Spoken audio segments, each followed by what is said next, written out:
And we're live. Hello, everyone, and welcome to episode 280 of Fans of Power. I'm Joe Amato, and I'm here with my partners in crime, Tyler T-Rex Baker and Nasty Nate, Nathan Kennedy. And we have a reveal tonight, an unveiling of a new host to the show. Some people have speculated that it might be Nathan's mom. Possibly could be. I guess we'll find out here soon enough. But Nathan, how'd you want to handle this?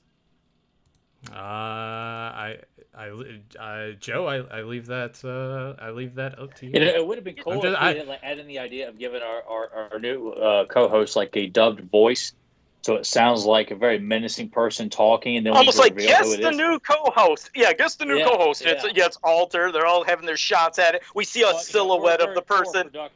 Here, we don't have a whole lot of money behind all this, because we're giving you guys this shit for free. So, how crazy would that be? Could you picture when he unveils and you see it's basically his room and his mom does walk right by? It's like, oh my god, she got us all. She's just vacuuming the carpet. Yeah. All right. Well, I'll tell you what. I won't say who it is. Should we do like a drum? Should we do a drum roll? I was just gonna say drum roll, but however you want to do it, just and unveil when you want. Just pop the new person. You ready? Ready. Everybody ready? Listening and watching, this is permanent now. If you don't like it, fuck off. So there will be no changes from here on out, people. There's no going back. Couldn't have said it any better. So I guess I'll just do 3, 2, 1 and hit the thing. So 3, 2, 1. Welcome to the show. There we go. Some people guessed right. I seen in the group. Some people were guessing. Yeah, they were doing that. I think I've seen that in Fans of Power. There's a couple people guessing on the speculation, and they're correct. We have a Newt member. Check that out right there, because we got Rebecca's name there, her nickname Newt. Put the new symbol right there. That's perfect. And Tyler, can you see that right now? I didn't know if you could see that. I can't see anything. I just he never has YouTube up. Okay, what I did was I took the new logo that we have for the toys back in the day and then did it that style for Newt. It's on the Starburst, and it's right up in the upper left-hand corner for us, so it's pretty cool. I can't see it either. Just me and Nathan. So Joe, get line to both of us right now, just making this I only see it because I have to have it all around me anyway. So I'm the dude doing it. So. Yeah, there we go. Now, what we'll have to figure out over time is how to sort of minimize like audio lag between. Maybe if I we'll see. I got to test different things out, so you just have to bear with me because the 4-person shows were always audio and video wise kind of tricky. And Joe, I hope you don't mind. I took the New Adventures of logo part and put it on the corner of that because. We're not changing the name of the show. It's not the New Adventures of Fans of Power, but I just put it there for. Yeah, I was gonna say, you might not want to trick fans because they're like, oh god, not that shit. Because they start thinking New Adventures. How many fans get turned off from that? So, but right. I see what you mean. I appreciate it. Now, I was gonna have Rebecca do an initiation, but I don't know if she's going to. She said she was gonna try a quarter cup butter. Next week, see. I was gonna say, the quarter cup butter and Reese's Pieces, but. That might have made her sick. No. I thought you were gonna make her pledge a really fun, cool allegiance. Like you're making her eat dog shit. Like I don't know. That's a good place to show. It's an initiation. What happened, Rebecca? Did you kind of? I've got your abomination. Oh, she has it right there. Oh no. Okay. Please tell me there's eggs in there. Like you can drink raw eggs like Rocky, and not Let's do it. I did not do a quarter cup. I did a tablespoon. Okay. Yeah, see, it's too much. It's too much butter, Joe. Well, now she's got to pour them. Did you pour the Reese's Pieces in, or you still got to do it? No, I haven't done that yet. Oh man, I hope we don't lose her at the beginning of the show, like she barfs in the. Tyler, next week it's your turn. Fuck you. Tyler. Do you imagine she gets sick and she leaves the show? It's like, what a day! I know. She was. I'm just recovered. I'm like, dry up and eat that. You're gonna send me right back into the hospital. You should be in the bathroom all evening, Joe. What a way to introduce you to the show. This is great. But no, you know what? She said she wanted to do it. I didn't pressure her into this, so that's what's cool. Right, Rebecca? Michael, when you come back on the show, you have to. You got to do it too. What am I getting myself?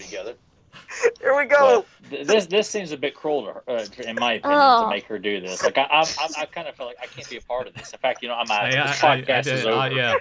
Here we go. Let's see what. Go ahead. I'll just turn and look away. No, you gotta watch it, Nathan. Here we go. I can hear it. It's fine. What have I gotten myself into? She looks disgusted. It's horrible, Joe. Yeah, I can't eat butter like this. It's delicious. Couldn't she eat no, a it's not. burrito or something like? Or why do you have to make her eat anything? Period. Like she's shaking. Yeah, it's bad. It's terrible. Let's see. She might like it. I don't know. No, it's not. No, she's trying to keep from gagging. It's gross. Yeah, see? It's bad. What kind of honey boo boo shit is that? That's exactly what it is. Joe fits right in with that family. I can't believe He eats he has to eat sketty and butter. Oh my God! I feel so bad that we sat here and let her do this. Like, she's doing the exact same thing I did. She has to eat just Reese's Pieces by themselves to get the taste of butter. It's horrible. I'd be taking a plungers in my face like Ace Ventura and just, Rebecca, thank you for doing that. Though I can't believe you did. She gets to pick like the next 2 weeks of topics for this shit. Give her 5 minutes, she's gonna vomit. Oh God! Oh, Rebecca, you're a good sport. Where do you come up with that? I have no clue. I have no sense of taste, but no, I know what happened because Joe told me the story. Apparently, his what was it? Your sister went to some restaurant and brought you real butter, and you're like, I've never had this before, and you put it on real food for once, and you're like, oh, this tastes great, and then the gears started turning, and you're like, what kind of hobo shit can I come up with? And I'll put it on Reese's Pieces. Well, I baked chocolate chip cookies first and poured it over those, which was good, and then I did the Reese's. You poured it over make cookies with butter, not put them on the damn cookies. I'm sorry. God, it's gross. Rebecca's like, what have I gotten myself into? She's like, nah, I'm not. I didn't have the real butter. I'm sorry. I swear, if we were at school and the cafeteria eating lunch, she'd get up and sit with other kids. She would just. He would be the Steve-O. Yeah, of our time. Definitely the Steve-O. He'd be that kid. Hey, why don't you to pull your pants down and shove this nutty bar up your ass? And he'd be like, okay. Can I eat it when I'm done? Sure, this is a waste of food. Well, let me try to say hello to everybody that's in the chat room. 80s Rewind the Time. 80s Rewind the Times. Andy Elsey, Curtis Ackerman, David Scott Baker, Eric Sanchez, Fedmon, Gary Buchanan, Grimbot, Johnny Cock, JP Fawn, MC DJ, Pride of Grayskull, Retro Blasting is here to witness that shit. Spider Rat, Zen Brown, Zentron, and Fishy Toys, and Drew Wizzle 88. And if I missed somebody, I apologize. There are so many people that popped up. We appreciate you being here. Jaime Maras. Oh, Rebecca, that made my day. Oh, Jesus Christ. I don't know how to recover. I don't even know what to do. I don't know where to go from. And Retro Blasting says, I don't even care.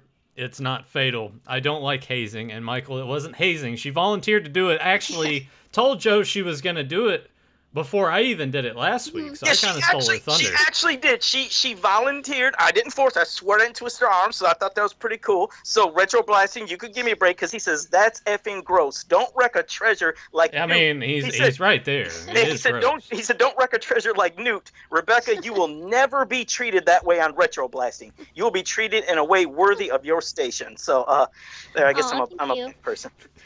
Oh Christ! I hope and meanwhile, Tyler was like, "But I can't eat butter like that. No, I cannot eat butter like that. It has to be on bread or something." Actual human organs. It's a machine that just processes shit. I didn't even have like the real stuff. I have like the vegan alternative butter. So at least she was going for a much more healthier approach. Yeah, Joe's, bum meal. I don't know what to do. Well, Joe was giving me a hard time because he's like, you didn't use real butter. I'm like, it is real butter. He's like, no, but this is the fancy stuff. I'm like, I had to be. Okay. I wasn't gonna buy a whole thing of butter because I don't eat normal butter. Yeah. Oh man, I have problems. I'm sorry. I was so excited about having real butter for the first time in my life. I didn't know what to do. I was putting on everything. It was like a new food to me. Butter was an actual food. Like that's how excited I got. I'm sure it tastes a lot better. Yeah, it did.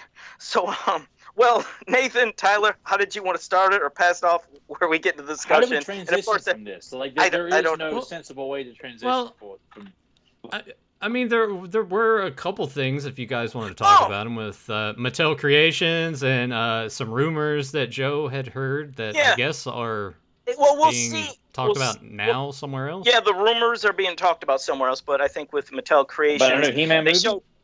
Well, here's what's funny is me and Tyler, how we were talking about the little Hot Wheels, and you know how I put those mini world's smallest figures in it, thinking, man, they look cool in there. Well, now those are going to be some exclusives from San Diego Comic-Con, which I think they're going to have the Mattel Creations page open up on this Thursday on the 22nd, where you'll be able to get a Land Shark with Skeletor in it, a Wind Raider with He-Man in it, and it's like that set together. Then there's going to be a Scareglow exclusive and that was the my idea.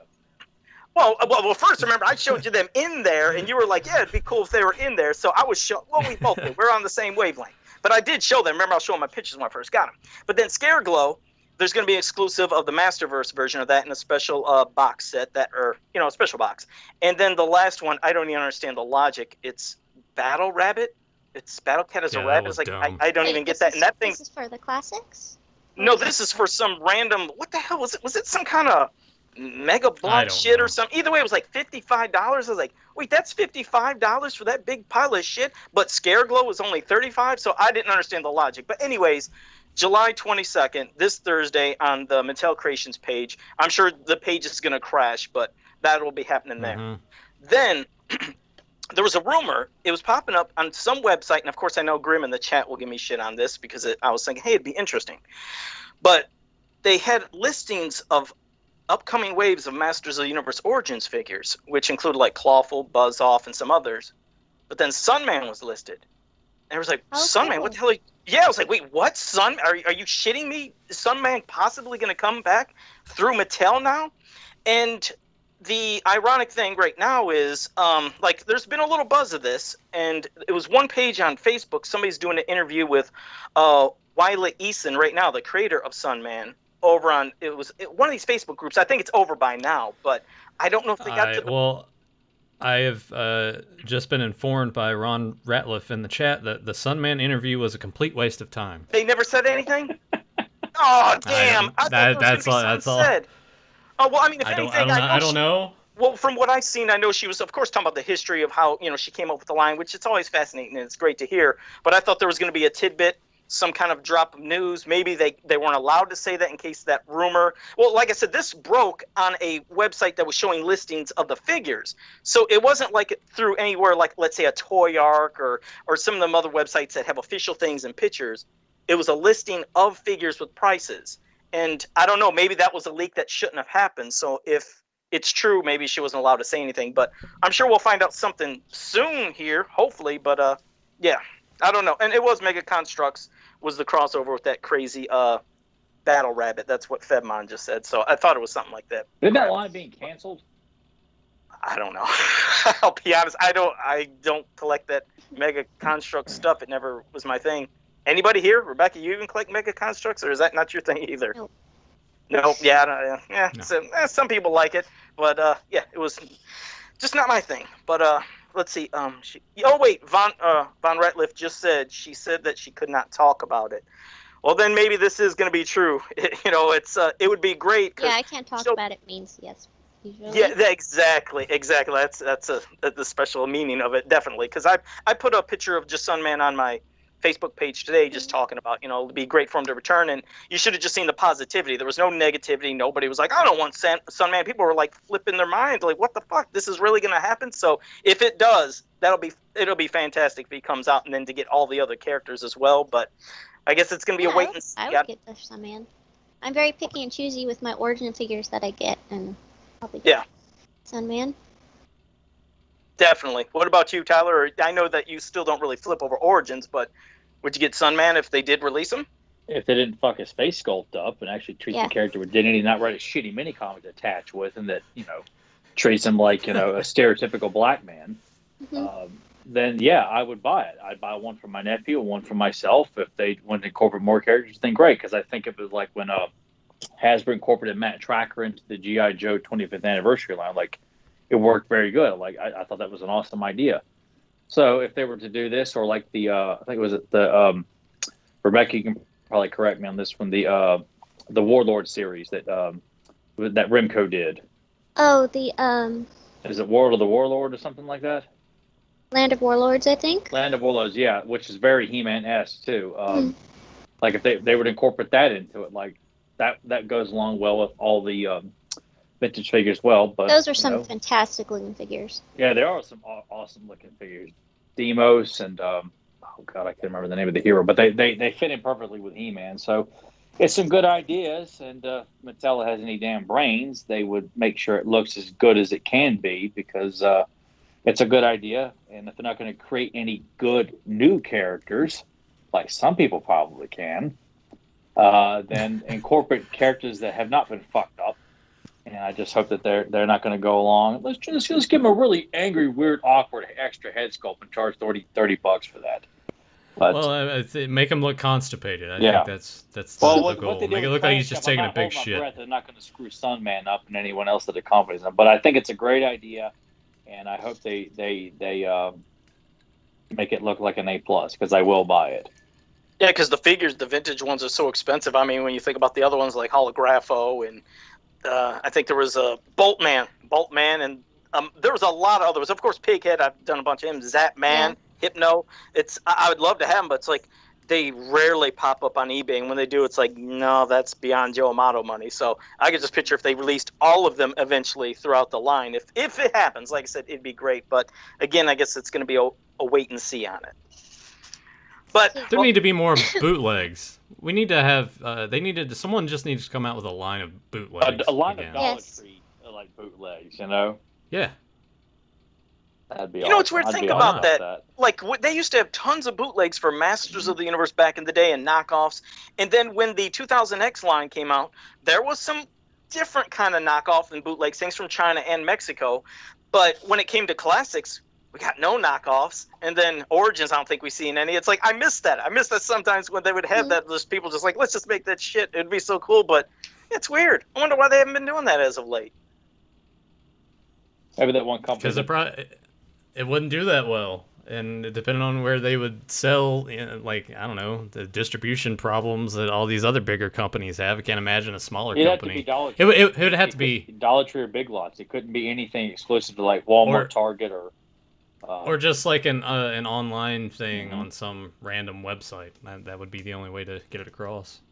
But someone should do that. Well, like one of these other pop culture companies that always put like Toy Snobs, for example. Joe, I don't know if you wanted to show off that one thing at all that you got this week. I might have to go. But maybe companies like that do like the T-shirts and things should maybe just make a small line and see if there's a bit of demand. Well, I got other companies like that one. I forgot what they were. They did like the Bucky O'Hare throwback line. That was a beautiful line. Like companies like that are like articulated icons. They're doing like the various ninjas and stuff like that too. Like what is it? Boss Fight Studios? Is that? I think so. Me. But yeah. Well, if anything, I mean, we do have like embrace the fact it's a knockoff. Like don't hide it. Like we are knocking off He-Man, just like like they did back in the 80s. I'd be all over that. Well, remember Michael Zolotoro? He's the one that I think he bought and got the rights to do the Remco style figures, and he's done Realm of the Underworld, many others. Did I mention that I worked on a figure for Realm of the Underworld? Grim the Executioner. I did the head sculpt, all maggots and stuff, and rotten head. I did that one. Yeah, it's hidden underneath the hood and everything. Pretty cool. Just like me, I guess that's the thing. It's always about a gimmick, hiding behind a mask, and what's the odds that I'm working on a figure that you don't see his face? I mean, except you're not cool, though. Well, thanks. What a dick. Yeah, all right, well, while you guys keep going, let me go find that figure I did get from Toy Snobs. I'll be back and keep going. Yeah, I guess but before Joe shows that off, Tyler, we could mention really quick that Super 7 has also announced that they're going to do a line of G.I. Joe figures based off of the animated series due to come out in third quarter 2022. Which means 2024. You got to take that year and add 2 more years to it. Yeah, so what's the total now? Things. I really wish they would, too. It's insulting that they still haven't delivered on Thundercats, and they're announcing more and more shit. I guess I don't know what Brian Plante and his crew are smoking. Why they think that's the best business model. In my basket, it says I'm going to get the third wave before the second wave, and I'm like, yeah, I was told that. I don't get how that works. But also, when they say it's supposed to be this month and next month, haven't heard anything yet. Mm-hmm. So I'm like, yeah, we're not getting them this month because I was like, I'm making sure I got like $400 set aside for these. I'm like, what am I kidding? Nothing's showing up this month. But the Joes look okay. I'm not really over the moon for them, honestly. Like Duke looks terrible. Matt looks okay. Snake Eyes is fine. Can't believe I'm saying that about a Snake Eyes figure. And Cobra Commander looks pretty good, but I like they want almost $60 for a figure. I'm like, man, God, you greedy bastards. Yeah, but I also don't understand with Cobra Commander being an ultimate figure, and they just have 2 helmet variations. Why not a helmet and the hood? Because they want to sell another, variation for $60. I know. So I honestly, I probably won't even buy those. It's like I'm very happy with classifieds. I'm like I don't want to feel like a jackass and fork over more cash, especially when we haven't got Thundercats yet and Silverhawks.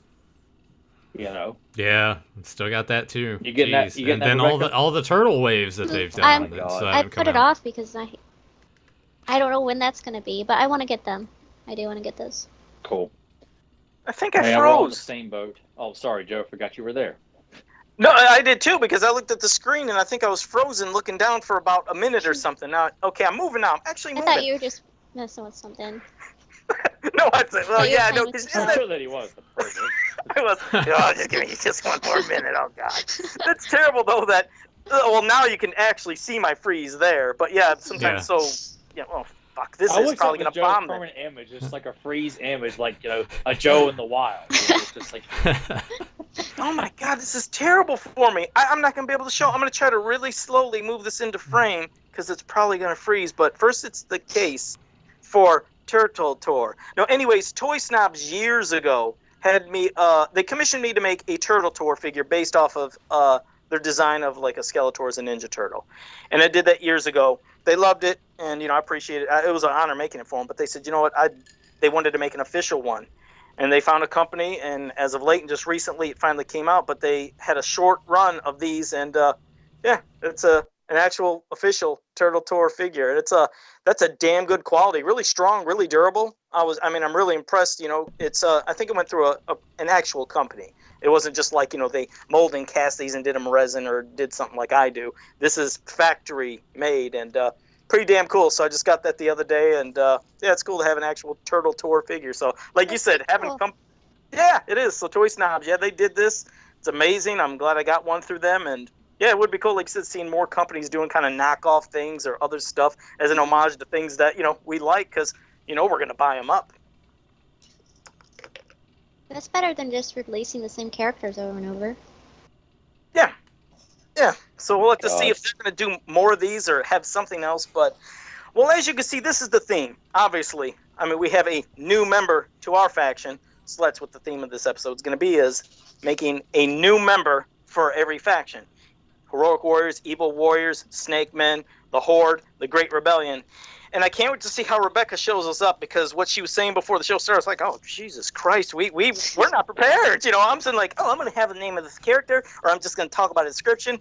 And she's definitely going to make us look like dipshits here. So however, Nathan, you want to start, or what order? Because I'm embarrassed to talk about what I'm going to say, but whatever. Well, I'm going to start off that I only have 4 or 5, because I could not think of a Great Rebellion character to save my life. Okay. I spent the past couple days, and I didn't think about these too hard either, and I was thinking about them more in the line. Yeah, go ahead, yuck it up, Joe. I'm on to you. But I was already thinking about how they named certain characters when they brought them into the toy line, so I was taking that into consideration and working in the name. So it's probably going to make everybody roll their eyes, and I know that they're not great. Are we going to have Dog Man? Will we have Dog Man from you? Some real genius? No.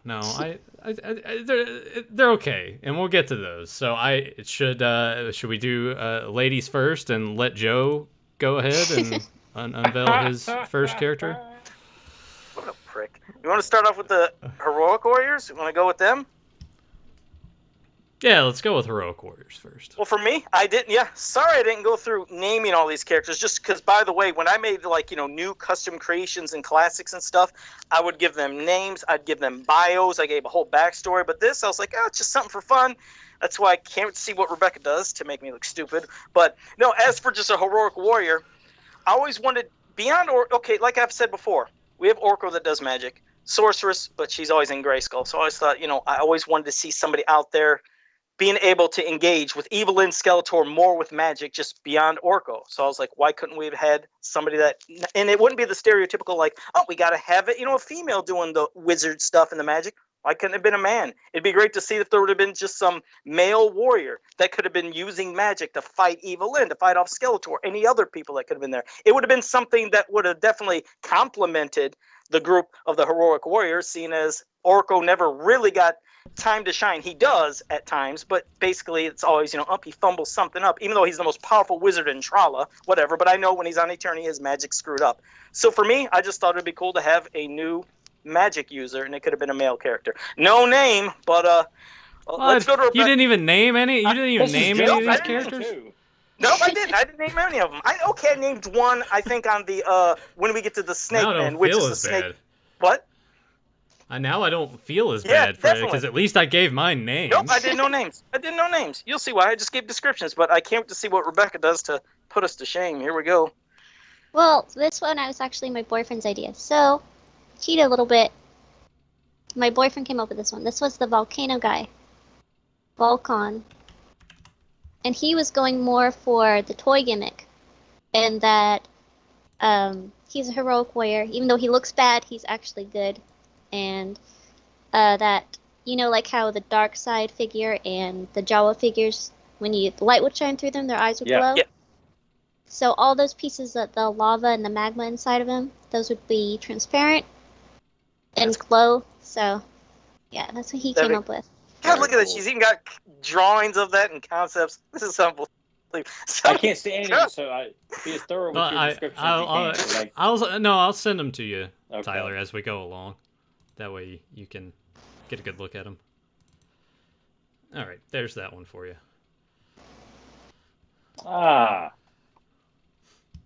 Yeah, I like that. I would have naturally assumed that with the colorization, he was an evil warrior, almost like kind of looks like a impish, almost. Very demonic. Very badass, though. I thought he would be a cool villain for Eyesore.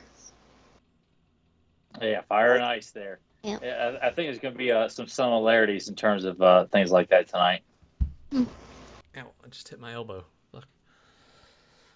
I'm just Tyler, do you wanna go next? We'll save the best for last. No, of course. Well, some of these I'd spitball a bunch of stuff around. I came up with some of them just one really good idea, and others a couple. And I came up with a character, an Asian character called Bola, who is the heroic master of roped weapons. So I'm various bolas that you can throw, ones with spiked balls on the ends of them, and he rides a horse named Mace. And just everything he does is a roped weapon. I mean that's his gimmick. If he was to have an action feature, he'd turn his waist and he'd throw a bolo out of his hand there at an evil warrior there. So that was kind of because I just thought the bolos were just a fun weapon. They haven't really been used in the line other than He-Man throwing one. So that was my initial idea for a heroic warrior, and also threw in a female character called Mustana, a wild-spirited female warrior who uses weapons forged from landscapes, various things from the forest, rocks.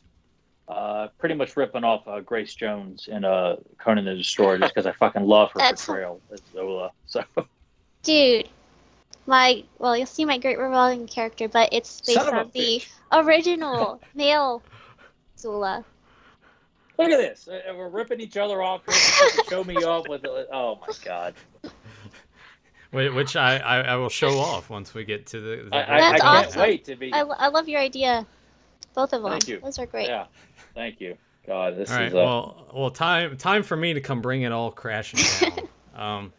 So I started thinking more and more about just looks of characters, and I know that they dabble a little more into this is part of a race or whatever, and I kind of wasn't really I was sort of thinking that way, but my mind started going towards insects, and since everyone's been on a Bionic 6 kick lately, my heroic warrior is actually a beetle named Scarab, because I looked at it, and horned beetles are the strongest insect with the amount that they can carry and everything, and my whole idea was that scarabs race and sort of Buzz-Off's race, because beetles and bees don't necessarily get along together, have kind of had like a little bit of a long-standing rivalry. Not so much a full-on war, but they've always kept separated.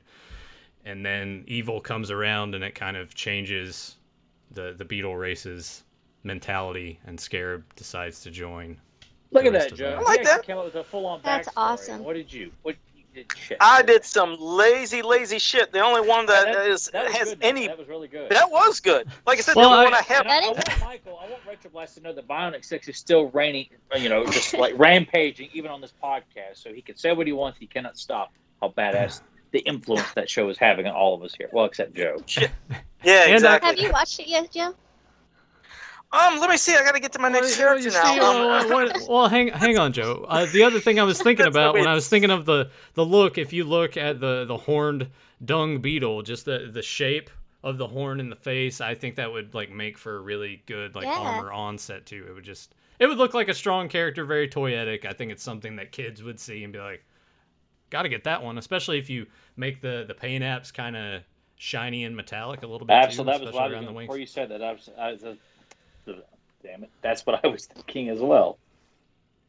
So there we go. All right, Joe, give us your next creation, your nameless creation. Well, hey, at least this one I'll give a name to, because it was one of my favorite creations that I did do, and this was somebody for the Snake Man, and her name is Poisoness.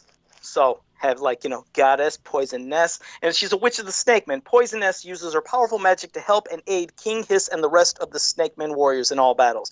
With her staff of enchantment, Poisoness controls her living snake armor to do her bidding at will. Under her command, the snakes will attack an enemy within seconds, and the poisonous bite will put the victims in a state of hypnosis and under the spell and control of Poisoness. Once she no longer has use for her hypnotized foe, she will release them from her spell, but the side effect of the snake bite will result in death.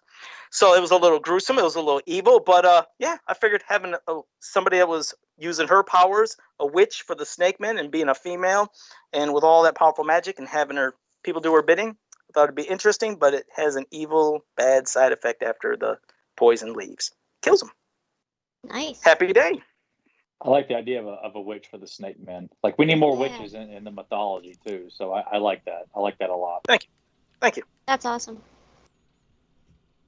Let's do get I need to give you huge praise as well, Joe? Is that what the long pause was for? It becomes really awkward. Like, we're just asking. It sure was damp today. We're just doing anything to kind of fill the gap. Nathan, you don't have to compliment my shit. You can say, Joe, that was terrible. I guess that's what it means. If we're not impressed, we just get real quiet. Okay, moving on. No, give you a little golf clap there. Yeah, golf clap. Yeah, minute work there. Yeah. No, I really like that. Like, podcast is going to give you minute work reference. Thanks, Rebecca. I haven't watched that movie in a long time. It's good up to a certain point. Sorry, Rebecca, I'll shut up. No, you're good. No, so mine's also a lady. She's not a witch, but it's also a female snake. And she is a ninja. She's based on the what kind of snake was that again? The racer snake. So she's super fast. And yeah, he's a ninja assassin. I'm way more of a visual person than I am like storytelling. Hey, either way, I can envision it. See what this woman's created here. I mean, just immediately from what you said, you can almost get. This. I like that. I like the purple outfit there. Yeah. Yeah, and the name Kaluba is the certain snake family that the racer is from. And did you draw this up too? Mm-hmm. Look at that! Look at that! Really Came up with everything. Yeah, so your boyfriend only helped with the heroic warrior, but you did all the rest of these, correct? I drew all of them. He's helped me with design. We sit there, throw things back and forth. So, yeah, we both. Either way, you have a pile of papers at your feet. You below your desk where you're just like, oh, it's a bad idea. And, that'd be a badass looking figure too. You're an idiot. That's a stupid idea. That actually now Joe's gonna steal all of your ideas because he's mad Keep about them coming, Mattel Rebecca, stealing his. now. And you can be like Mattel and Joe all over again. That's it. They take from me. I'm gonna take from Rebecca, but these were all mine. No, everything she did. And then Mattel will take from you. It's circle of life. Yeah, nobody wins. Just like AVP. Just like AVP. Because, Rebecca, I mean, you do customs as well, and I could see you doing this figure. You should do that in the vintage style. I think that'd be badass. Have it done next week, okay? For the show. There. All right, go ahead, Tyler. What's your new Snake Warrior? My new Snake Warrior is a tag team. This is the only other one this one I specifically made a tag team. That was my initial idea going into it. Is they are brute enforcers of the Snake Men. They don't have like a Rattler has a quick striking neck, no tongue or anything like that, but they're just big brute Snake Men playing off of a python and a boa constrictor. So it's Pythox and Constrictor. And just big brute Snake Men that are just there for muscle. Their grips, not like much of a squeeze like an anaconda, but like this big muscular, Snake Man that just you send them off. You want to go kick some ass. You send those guys out. Looking at Nathan's reaction, I bet you Nathan did a boa constrictor. No, mine is not. But it's hilarious because I was thinking that my character would team up with Squeeze because Squeeze would be the one constricting. So it's a common snakes. That's what they do. That's how they kill their prey. So you can't really sit there and say it's only one Snake Man can do that. So. Yeah, so my Snake Man character is also a python because I was thinking about how pythons love to swallow their prey whole, so my Snake Man character is Devour. I like it. No, I get it. That's a cool name, yeah. So Devour and Squeeze, and I was like, well, they would work together. Squeeze would have, and then Devour just comes in, and that's kind of same wavelength on that one there. It's good stuff. That's awesome. We got some good ideas amongst all of us here, Like Mattel takes the notes, lazy pricks. Yep, and you know what? We're going to switch to the Great Rebellion because I know this is one that Nathan kind of had like a brain freeze on. And I'll tell you what, it is different because you're thinking there were a lot of course, all the characters are gimmicked characters, but I was thinking, what didn't they have that was maybe really something that every other faction has in a way? And I was thinking of a robot. I was just picturing some gigantic, not just a small one, but some kind of giant robot that they could have had under their control to obviously counteract the Horde troopers. And then when you look at Skeletor's crew, if they ever came with, of course, the hoverbots, whatever you want to call them. I know they had a million different names. Robot Knights. Robot Knights.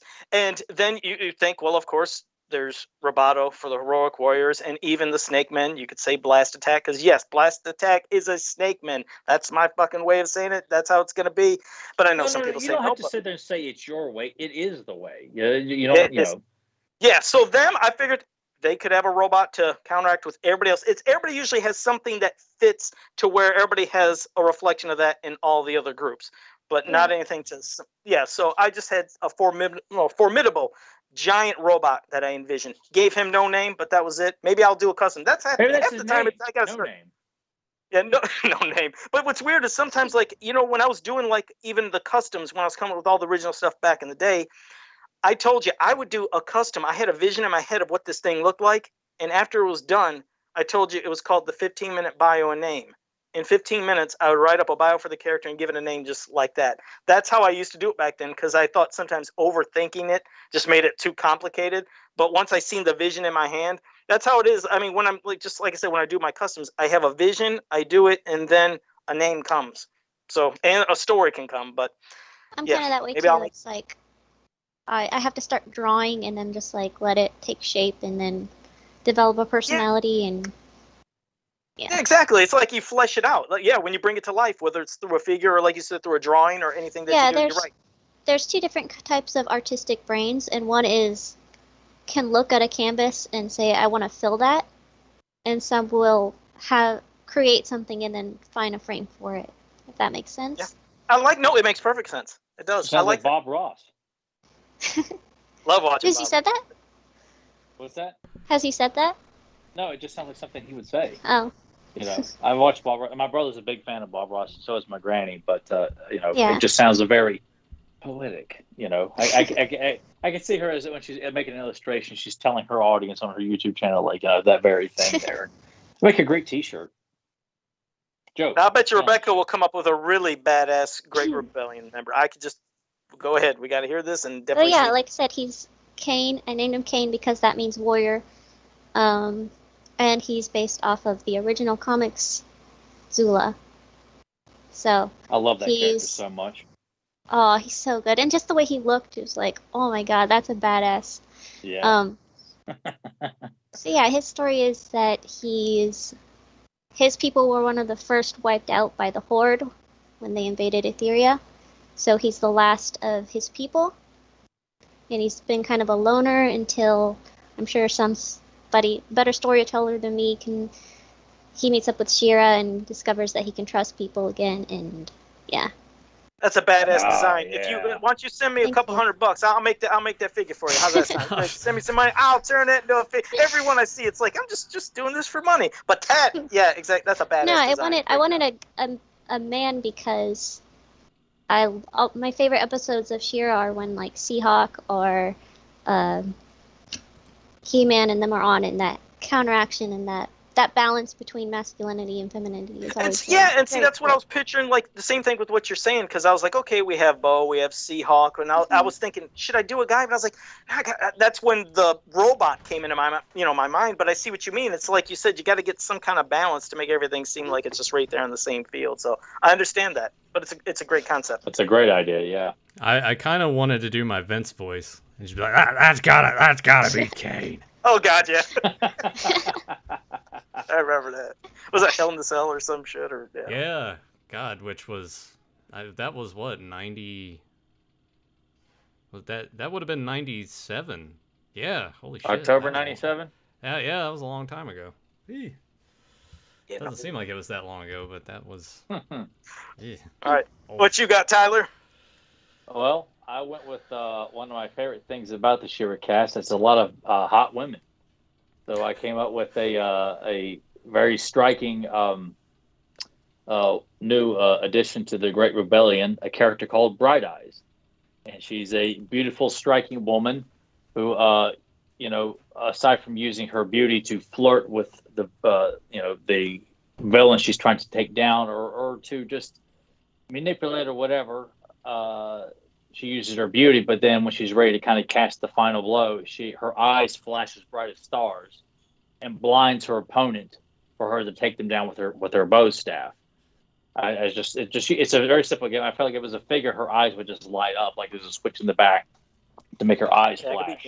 But I just playing up that whole idea of like beautiful women, beautiful eyes, and then boom, she kicks your ass.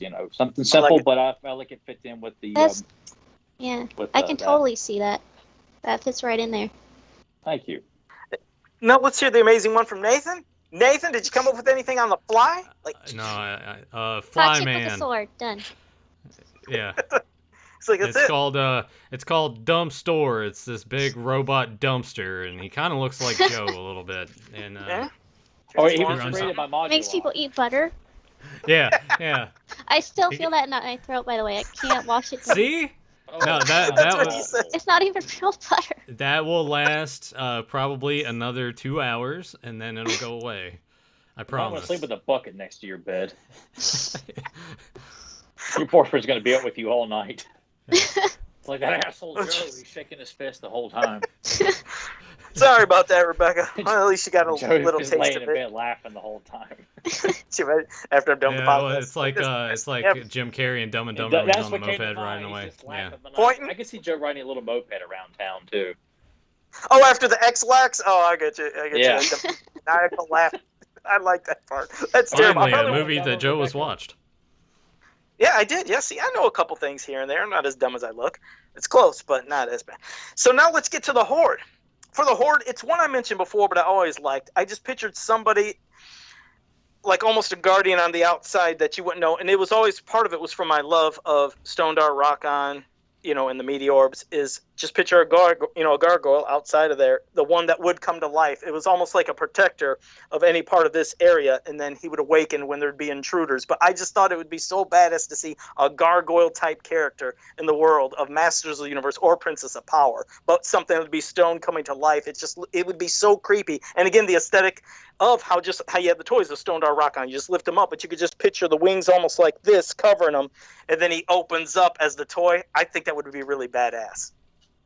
That would be badass. Kind of makes me think of the, I guess it's like the devil and like Fantasia, and that last sequence where like up on the mountain, where the wing it opens up, kind of.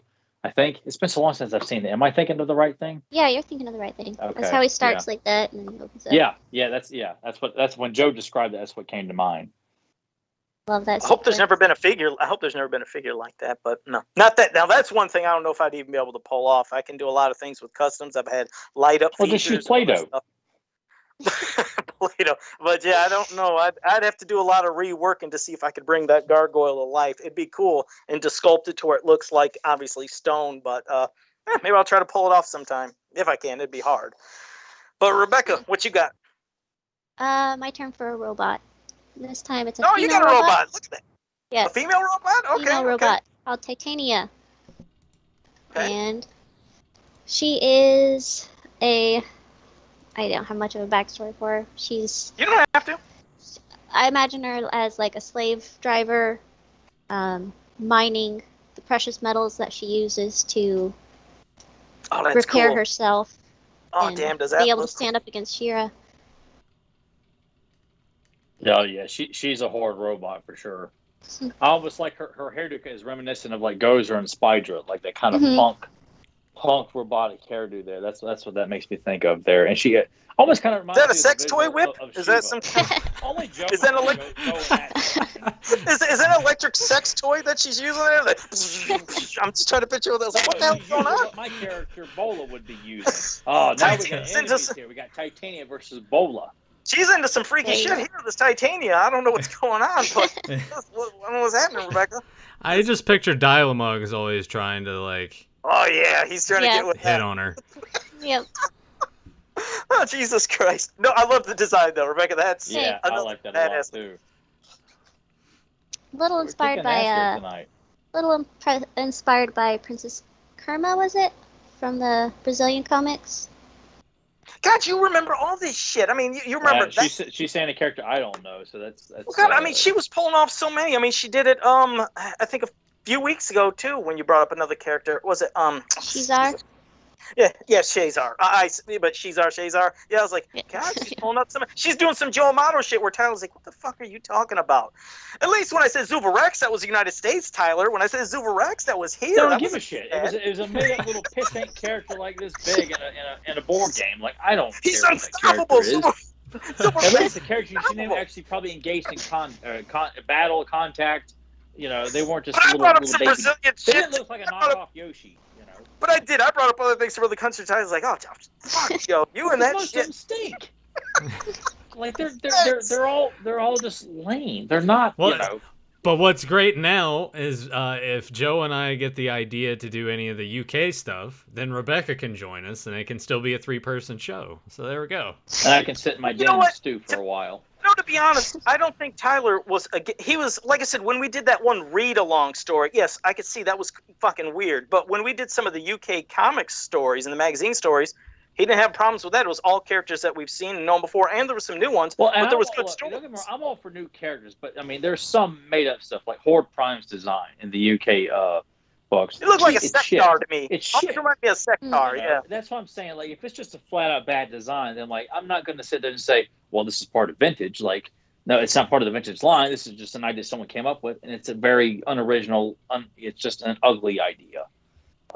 So, I mean, most stuff that I'm all damn near all stuff I'm embracing from the '80s run, but there's some silly stuff. I mean, Information has like its share of bad ideas. Like, I think there was one you liked from the Return of Evil. What a shitty character that was. No, God, but I think man, it's a one bad character episode. from the UK story. It just sucks. A robot that looks like that shouldn't suck, and he sucks. I think you like the Crimson Fury, though. I remember when you seen him, and he was from the UK stories. Yeah, that was Crimson one you said. Fury's fine. But yeah, you guys tell me, am I wrong? Is Aramesh a shitty character? I'm not hearing any agreement with you. Okay, I'll admit it. I didn't think he looked like he fit in. Looked like just that gold look and that goofy ass flying board shit. No, I never liked Aramesh. I'll admit. That's why I never wanted to make a custom. Why do you have to admit? As if you're afraid to admit that he was a shitty character. Because what's the thing is, and as you noticed, I think you know the characters I love because it's characters I immediately, when I started doing customs, well, I think by this point, we have mentioned all the one-shot characters or Filmation original characters. If we thought they were great, we would have mentioned them by now. Rebecca? And you've never seen me make an Aramesh, and that pretty much shows have you what made one? Aramesh. Have no, I've never made... No, I never made air mesh. That's what I don't want to find out Yes. $300 to make that shitty character. Yeah, there's plenty that I've made that's when you know I'm loving a character. But if you're not seeing it, it's pretty much no, it's because I don't want to see it, and I never had a desire. And I've seen customs of Aramesh, but it's like he never really did anything for me. He looked just out of place and awkward. Terrible voice too. Sucks. Well, I almost grabbed the butter. I need to. The rest of it. I need to familiarize myself more with that character. I don't know enough. You don't want to to really honestly, form an I don't opinion. want you wasting your time. Anyone who has not seen that episode, I don't want you wasting your time with that episode. It's just a bad episode. Like whether you're new or you're a big fan and you just forgot about it, don't waste your time with it. You know, it's a forgotten character. I think James Etok actually gave it a decent rating, which I gotta call it. Bring him back on for that. Well, I mean, I'll go get the book real quick. No, don't waste your time. Read the review. Don't. We have to know what the Reverend had to say. Oh, sweet Jesus! All right, while you do that, back. Besides, doesn't Tyler has to reveal his Horde character, correct? Yeah, don't you want to sit and listen to it and then actually show some respect while Tyler's talking and hear what he has to say instead of leaving? No, not really. Okay, good. Fuck off. All right, there we go. All right, Tyler, it's on you. What do you got? Well, I came up with two different names for this character because I was like, I don't know which one would work. The first one I was like, that's really good. Then I thought, well, this is more like kind of toyetic, but is a polar bear warlord of the evil horde. Kind of like would be a you'd see engaging in more battles with Frost and her people. And his name would either be Iceheart or Polord.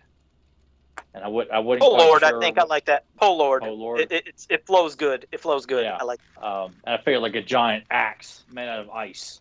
The back as just like all of it's just made out of ice. Or with a wooden staff there or metal of some kind. But polar bears, if they're drawn like, they're cute and cuddly too. But a pissed off polar bear, man, is like quite vicious looking. So I figured that would look pretty good with the black and red horde armor on a giant polar bear. That's all about just wreaking havoc on Frost and her kingdom, and Frost is hot. She needs to have an enemy.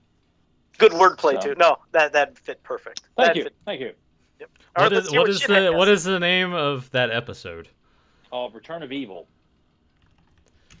Well, I have to look it up so I can find out the production number and everything, so then I can find it in the book.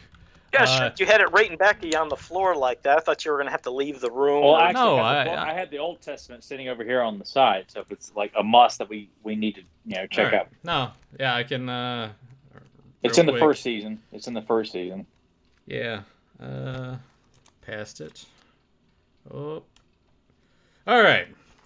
Return of Evil. Oh no, James did not give this. He gave it the old Bret Hart 4 out of 10. Good. That's way too high. What starts off as an episode with a great deal of promise soon descends into bad character writing and poor staging. The mystery and threat that Aramesh presents is lost within seconds of his arrival. His design looks out of place in the series, as if he's a leftover of Filmation's Groovy Ghoulies. Say that 5 times fast.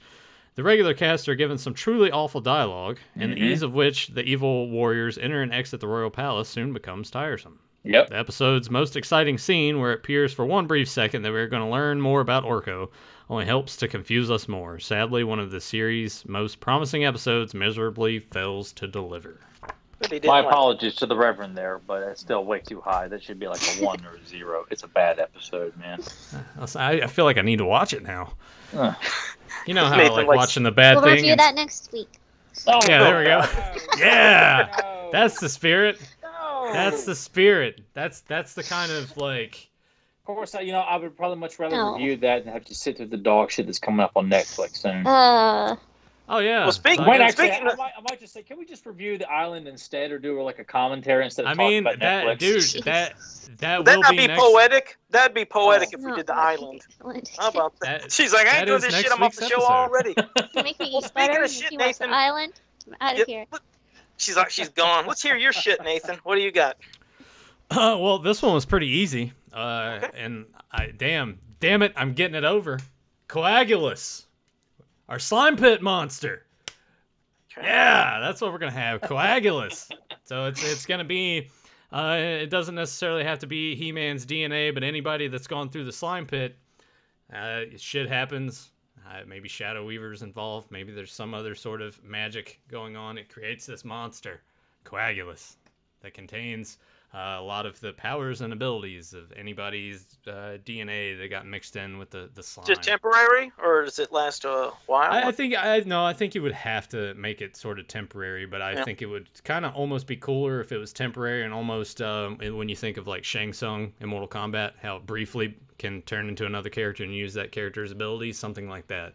And this creature obviously doesn't know how to control it either, so it's just a constant like all over the place. Just like turn him loose, and then just let it he's like a Tasmanian devil almost. Just let him wreak havoc all over the place. I'm getting it over. I figured Tyler's eyes would roll completely in the back of his head when I brought that up again. Nah. Well, I mean, if I was hearing you guys talk about it at the time, which is that one of your all's magazine discussions or something? No. I don't remember. I thought we brought I think there was a question that someone asked in the chat or something that pertained to the slime pit, like box art or something, and I think I just put it all together. I was I was trying to remember that. Yeah, it was a few episodes ago. Well, it wasn't too far this back. Way, that's fine, but probably back then it was like, oh god, just stop, please don't, just go watch really bad pay-per-views from '94 or something like that, or just tonight because Money in the Bank's on. I'm sure that's Joe's gonna check it out when we're done. Yeah. All right, now we're at the final one. I think we saved the Evil Warriors for last.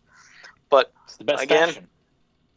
And another faction that I always wanted, a flying Evil Warrior. I mean, we already have shitty Stratos for the Heroic Warriors, and then, of course, they have Buzz Off as well, but we never had some badass flying warrior. I had one that was Demoness. It would have been a female flying one with some, almost types of dragon wings, but I thought it would have been badass. They had somebody that could fly, be female, looking wicked as hell, and somebody else that could have the high ground, because, if you're going to have somebody that does that, and then maybe she would have a special weapon that could actually shoot or do something as she's flying, or I'm not going to just have her do magic because it'd be a cop out, but I figured her having the type of weapon that Stratos never has, to where she can at least attack while she's in the air and keep that high ground. I mean, she could just launch beams from her hands like Stratos does too, Well, I mean, and that is a thought, but then I always think toy-wise, like, well, fuck, toy-wise, I'd be left with like Stratos. Like that wouldn't need a weapon. I mean, she is a weapon. Like, she flies around. Well, but it's like, at least with in the air.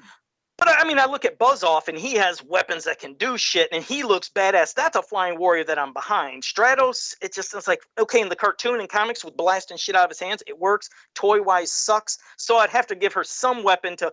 Hell, maybe it wouldn't even have to be something that shoots. Maybe she could have a weapon like a sword, a lance, something almost like how... not to say like a mace, like a blunt object. Anything. I can't see her sword fighting. I feel like a blunt object. Or even a halberd, some kind of halberd, something. But either way, something to where, yes, she could strike, and when she gets to the ground, she could strike. But she's also very strong, powerful.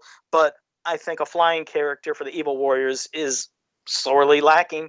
So I think it would be great to have her. Demoness. Nice. All right, so mine is Centaur. And his name is Centaur, spelled S-I-N, Tor, for the... Okay. So he's the evil. Robotic leg in the back, that's bad. Yeah. It's a mix of Stridor in there. Mm-hmm. So yeah, I found him as being somebody who's very loyal to Skeletor.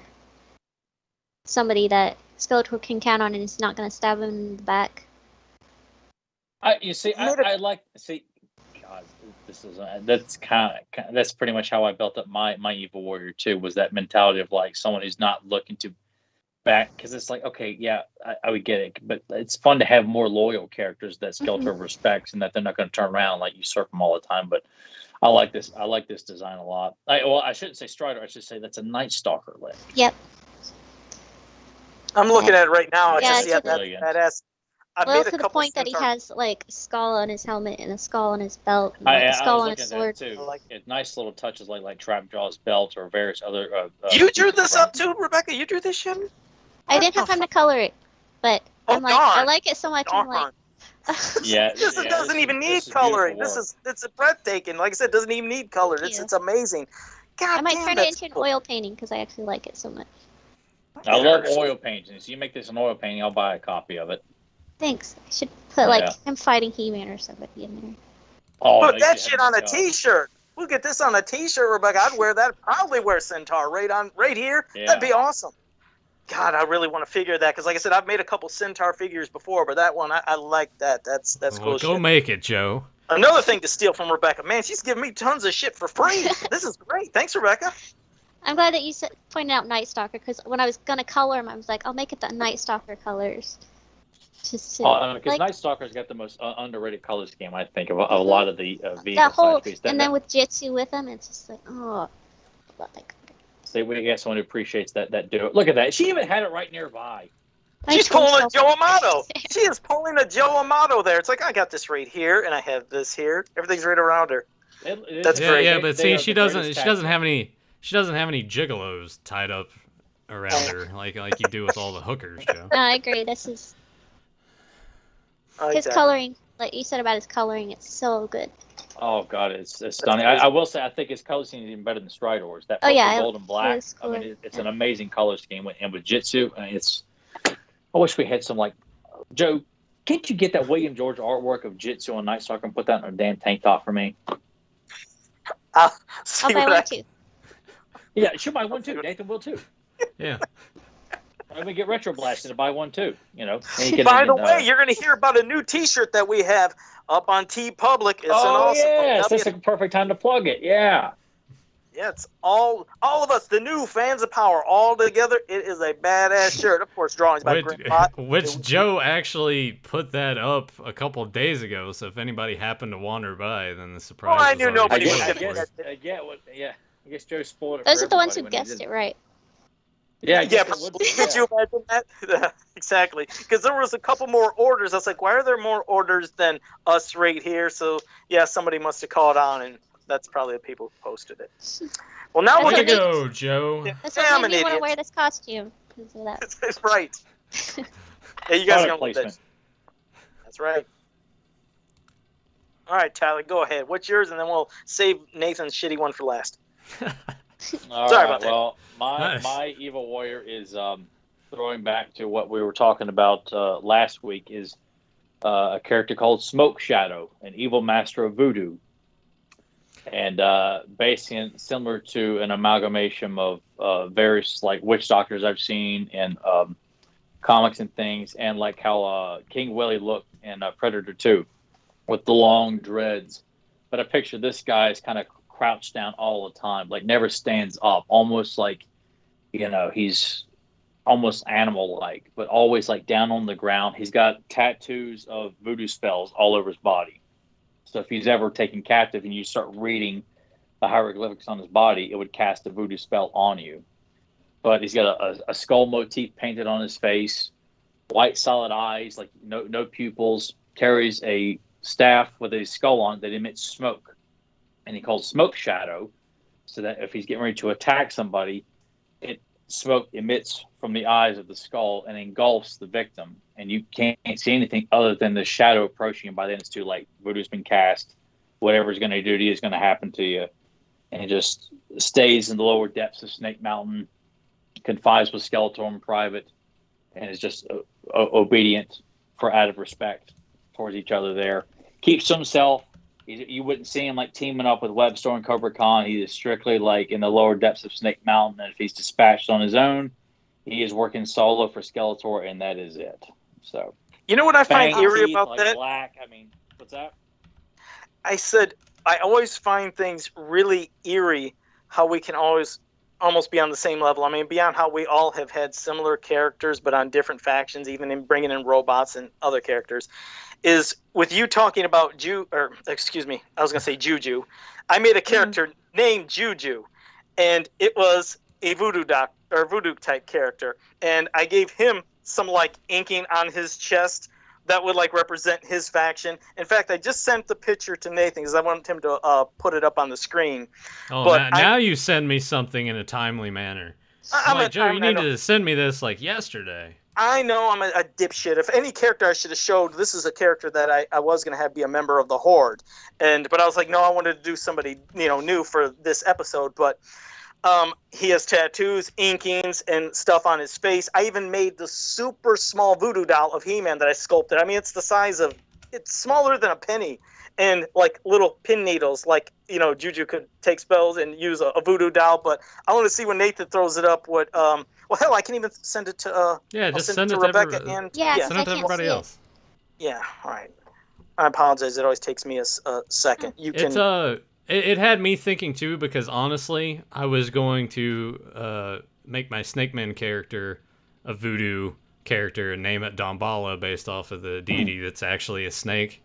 But it turns out that that's also some sort of character in the Marvel universe. So I was like, well, like Brother Voodoo. Call him that. Yeah, yeah. So I like your idea of like the writing on him. Like even if you just look at him, like you're in danger just looking at him. That's really cool. I just thought that was a fun. Like I saw, I've seen some in illustrations with tattoos. And I'm like, what if it was actually voodoo spells, like written that way? If you read it, it's strictly by accident. Like only and that's how you could play it up too when the character's captured and someone's like, oh, what does that say? And they read it and you see it light up, and then that's when the and then you're left to think, how the hell did he do it? Like he's still locked up in his cell. He has he's away from everybody else or something like that. So it's it's a fun little. Getting to you in 5 seconds there, that's Tyler. Cool. Thanks, Rebecca. And here you go, Tyler. It is right That is there. Yeah, I remember this character. Yeah. I had a blast. I mean, he really fit in great. And even have a He-Man voodoo doll. Yeah, I made a real small He-Man voodoo doll, and that's a badass cool. character. Yeah, Thanks. Yeah, he does look great. But it does say something, with you doing this a while back and Nathan thinking around and me thinking around, like the voodoo villain, because we associate voodoo with typically villains, except for the priest in Child's Play 1, who wasn't a bad guy. Which is kind of odd, because voodoo, for the most part, just the brief little bit of research I did, a lot of it's sort of used for like healing and things like that. So it's used more for good than evil, but the way it's portrayed in a lot of media and movies and stuff, it's kind of used for evil. But they make for such great visuals, like with the bone use and various weapons and how they decorate their bodies. I mean, you can have so much fun creating a voodoo character, as Joe did here too, with the voodoo doll and all that. And it's God, I wish we were running the damn toy line. Everything we put together tonight would be like the next 4 or 5 years of releases. It sucks. We came up. Everyone who put out ideas, and before Nathan puts his last one, I'm like, they were all good ideas. Like I was gonna say, you might want to hold your breath. Don't get too far ahead. All right, well, I can drop a bomb right now. Well, I mean, I get where you're coming from, though. Yeah. That it's not difficult to come up with new characters and ideas that would work in the mythology that's already established. You don't want to take something like, I don't know, the Mighty Spectre, for example, that just sort of looks like a rip-off of Deadpool or whatever, and just kind of shoehorn them in. I mean, I've seen people come up with their own characters like He-Man.org. I'm like, God, that looks like shit, man. I'm like, that's not a He-Man character. That's not original. It's just lazy. It's cheap. It's unoriginal. I mean, that's just my opinion on it, though. But I feel like some people get it, and that's why I'm like, I've been all behind all of our ideas. Everybody at this table gets what makes a great He-Man character: hero, villain, male, female. There's very few people I would trust and come up with sitting in a room and spitballing ideas for new characters, for all the various factions and stuff like that too. And so, I mean, everybody's putting together good ideas, thoughts, and very unique pieces of creativity that have not been done. Right. And you're like, okay, how the fuck do you guys not come up with any new ideas? And you keep recycling the same shit. So, but. And I always say, Nathan, don't sell yourself short. I mean, you've come up with great fucking ideas, and now you can give us the last one. But yeah, your stuff has not been bad at all.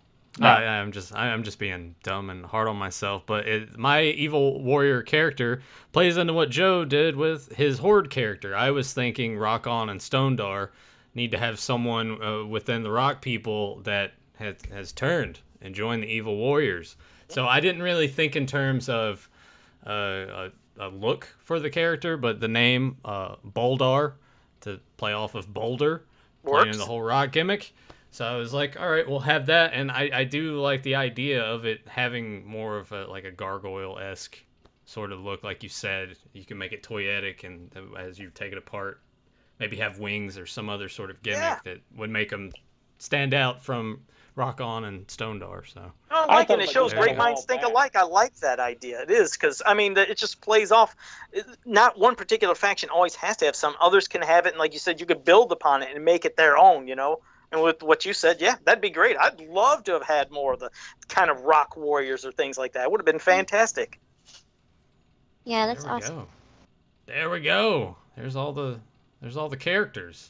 Well, there we go. Mattel, feel free to steal all of these ideas and use them in your future toy lines. Way to screw them all up with shitty head sculpts or getting cheap on the gimmicks or.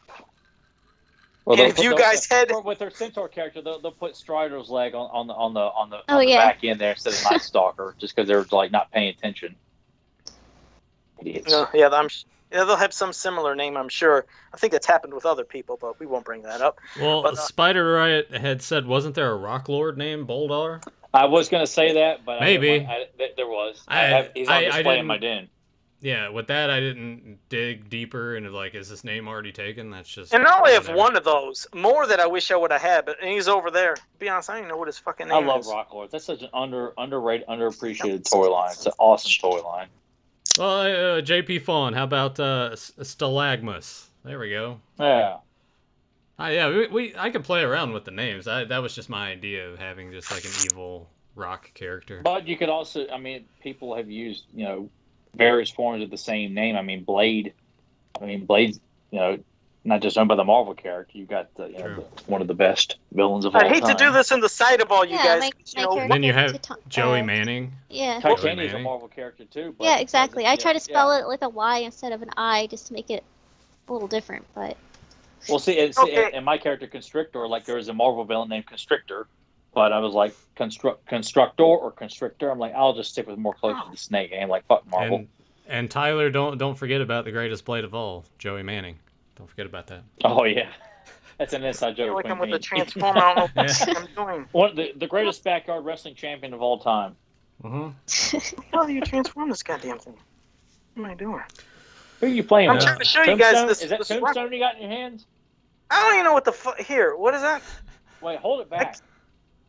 Oh, that's not Tombstone. That's one of the God, I know what it is, but real it's not quick. One of the actual, this is why I like Stondar, Rock-On, and the Meteors. They were easy to transform. When it came to Transformers, I felt like I needed fucking 10 diagrams. And now with the Rock Lords, I guess it ain't that bad. Yeah, I mean that was some of the Transformers, you needed to have a PhD. I need to have a really smart 5-year-old to decipher it for me, which I did do on YouTube. This looks like it's some kind of pterodactyl thing. Yeah. Which I can't remember if they show up in the animated film or not. But anybody in the chat, can you help me out? Help us out because this is the only Rock Lord I have, and I never knew his name. Wanted more, but I just that'd probably be too much money. So there, I have a Rock Lord. No clue what the name is though. But yeah, for you guys in the chat room, if you got any questions for us, whether it comes to mini comics, cartoons, movies, any other stuff, go ahead, shoot them right here. We'll read them. We'll answer them. I don't know if there's anything from last week's episode or anything you wanted to touch on, Nathan, before we get to the chat, or what? I would have to look at the comments again. There were quite a few like really good ones. I guess I could go ahead and pop. I should always have those prepared, huh, Joe? That's okay. Let's see. Well, here's one from Aiden Cross. I can't help but think it was deliberate how when the cast list for Master Universe Revelation was first revealed, Hero was listed among the cast, but there wasn't a single mention of King Grayskull. This gave the impression the show was going to purely be adhering to 80s canon and perhaps ignoring the more contemporary additions to the mythos. Then only weeks before the show's eventual debut, they revealed that not only is King Grayskull in it, but he has a much bigger role than Hero. He is still the big guy in Eternia's prehistory. I'm not fooled. They deliberately strung us along to expect a show faithful to the 80s mythos, only to expose themselves at the last minute as outright liars. And I think we've seen some other things and comments from like Sarah Michelle Gellar and who's the dude that's playing Sarah Michelle say? He-Man. Oh, Deucin posted it in our group. Oh, was she sitting in that group chat with that douchebag hipster who's pretending to think everything is awesome? Because I didn't watch it because I was like, I don't want to be pissed off. No, it's like it's just images of quotes. I will find them and read them here. Let's see. Was this her quote or his quote? There's two quotes here.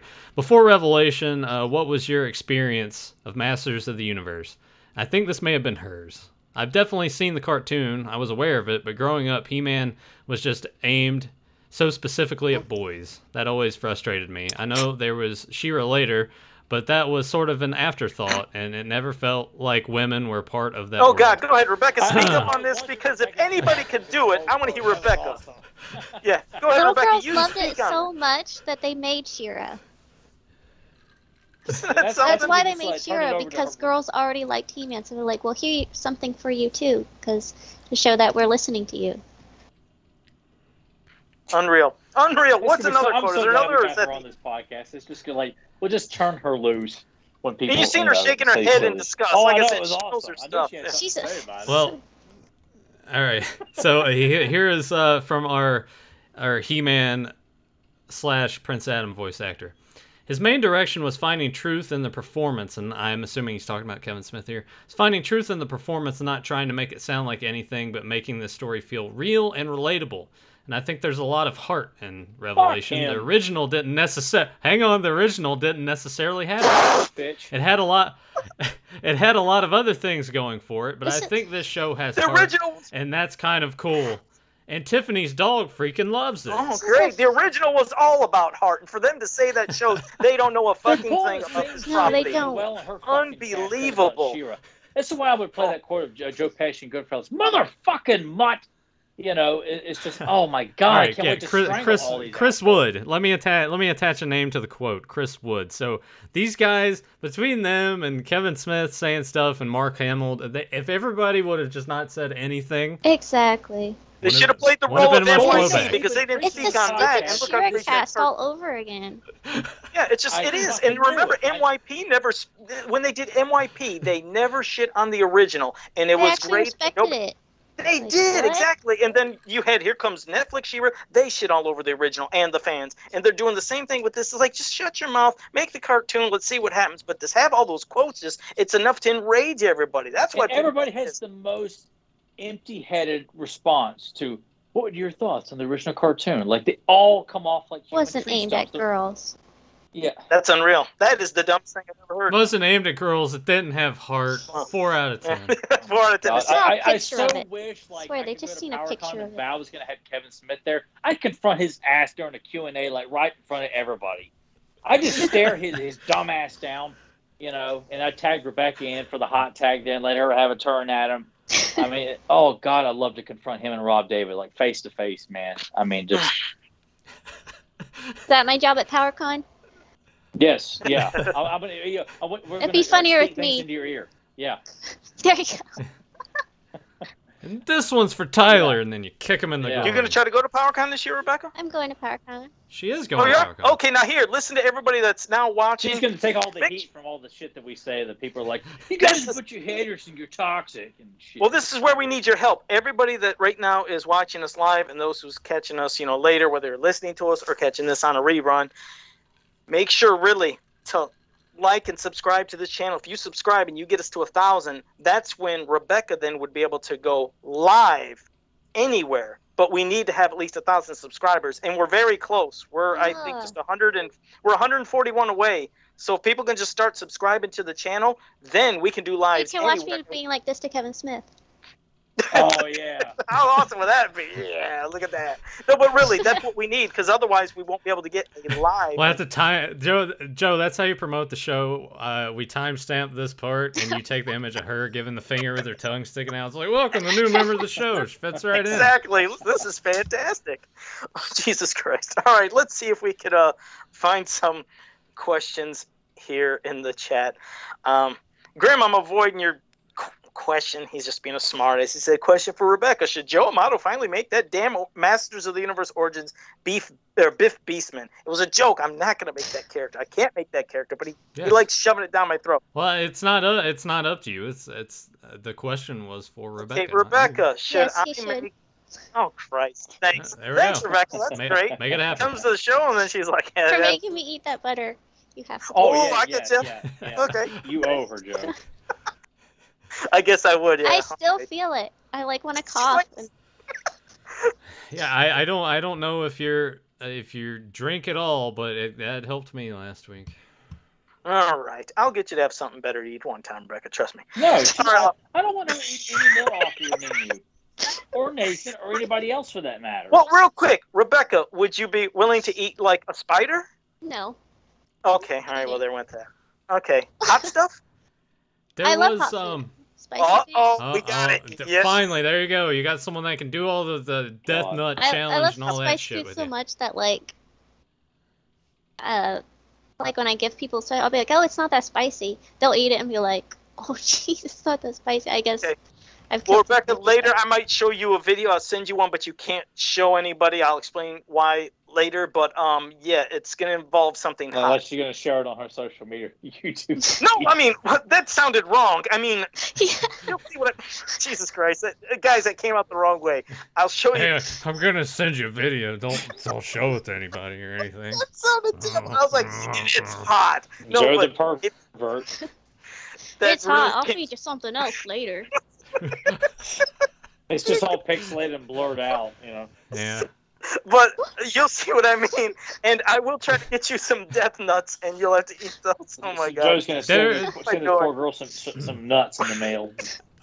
They're mine. Joe, have you heard of the Tube of Terror? Yeah. Have you heard about that? Is that what Joe? Yeah, that's basically. Never know, Tyler. No, Tyler. This has gone all off the rails. Set that one up. Yeah, just setting them up for that one. But yeah, no, it's got some. I know. It's like all these weird questions, like Peter Graves in Airplanes. Like, Rebecca, you ever seen that grown man naked? You like gladiator movies? Prison.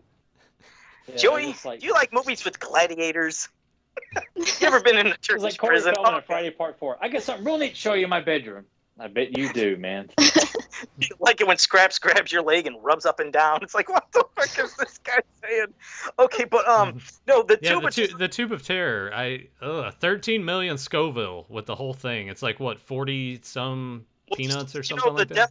The Death Nuts 3.0 that I had are hotter than that. So go ahead. I'll try to get Rebecca maybe the Death Nuts, and we'll see what you can do with that. Let's see. I'm trying to find another question, one that won't hopefully go too much off the rails. What was that by? I seen it by. Where the hell was it? I thought it was Papa Huds. He said if Marvel and Sunbow back then Sunbow had the right to He-Man and made a series, how would it look like? He said, especially the transformation sequence. I think that would look pretty good because Marvel and Sunbow did G.I. Joe animation, and that's fantastic. So I could see that being really great. I'm sure some people would be put off a little bit just because it is different from Filmation, but I guess it couldn't be any worse than how people were turned away when New Adventures came out, right?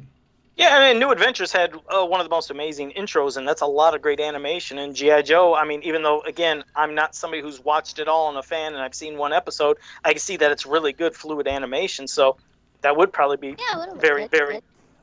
But did you like the one episode that you did watch, Joe? From the half of it, yeah. I still. You still haven't finished it? Come on! You said last week that you were going to finish it. But I hurt my arm, and I. He's too busy playing with this Tube of Terror.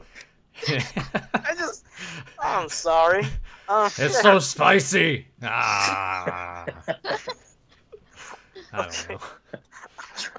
I like how even though Rebecca has played along and into it, Joe is still just slightly sort of. He's like, should I talk about dick stuff on the show anymore? I don't know. But I didn't say it. I didn't say dick stuff. I was talking about the nuts, the hot. Yeah, the hot nuts. The hot nuts. So you were going to send to Rebecca later. You're digging a deeper hole here, Joe. Yeah, in a video that no one else can see. Except her. Yeah. She's been through enough with perverts at conventions and stuff like that, and you're just adding fuel to that fire there, Joe. I'm not winning here. I've kind of dug myself a hole that I can't get out of. I imagine Joe's face is as red as his mask is right now. It's close, because boy, that came out wrong. It's like it's You're good. But this is just the beginning. This is the first episode. Like, this is just going to get bigger and bigger of, embarrassing Joe in front of her. Oh, Christ.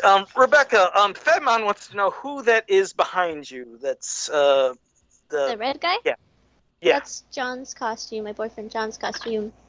Thano, Crimson Corsair from Star Wars. The only character he's liked from the sequel trilogy, which was a background character. I was gonna say, yeah. Is that a Cobra officer back there behind you? A Cobra trooper? Yes, and then the Cobra trooper is his too. Yeah, that's badass. And I like the Yahora setup you got back there too. Or is that Yahora? That's my Starfleet.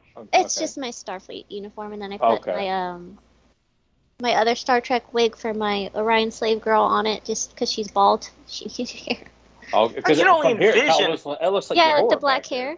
Yeah. You just pitching around, Halloween time. I could just picture Rebecca wearing one of these outfits, especially if you have the leprechaun on. Oh my God, that looks fantastic. More people need to see that because that's fucking unreal. It's like I've never seen somebody wear that. You should wear it on the podcast. There you go. No, we should. What does Halloween fall on this year?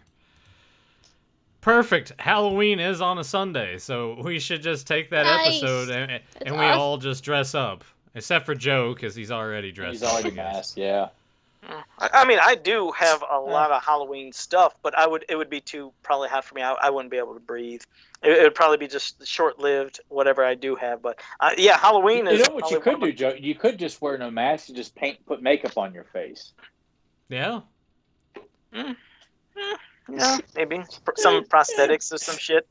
No. You just take some, Walmart. But then you see my facial features.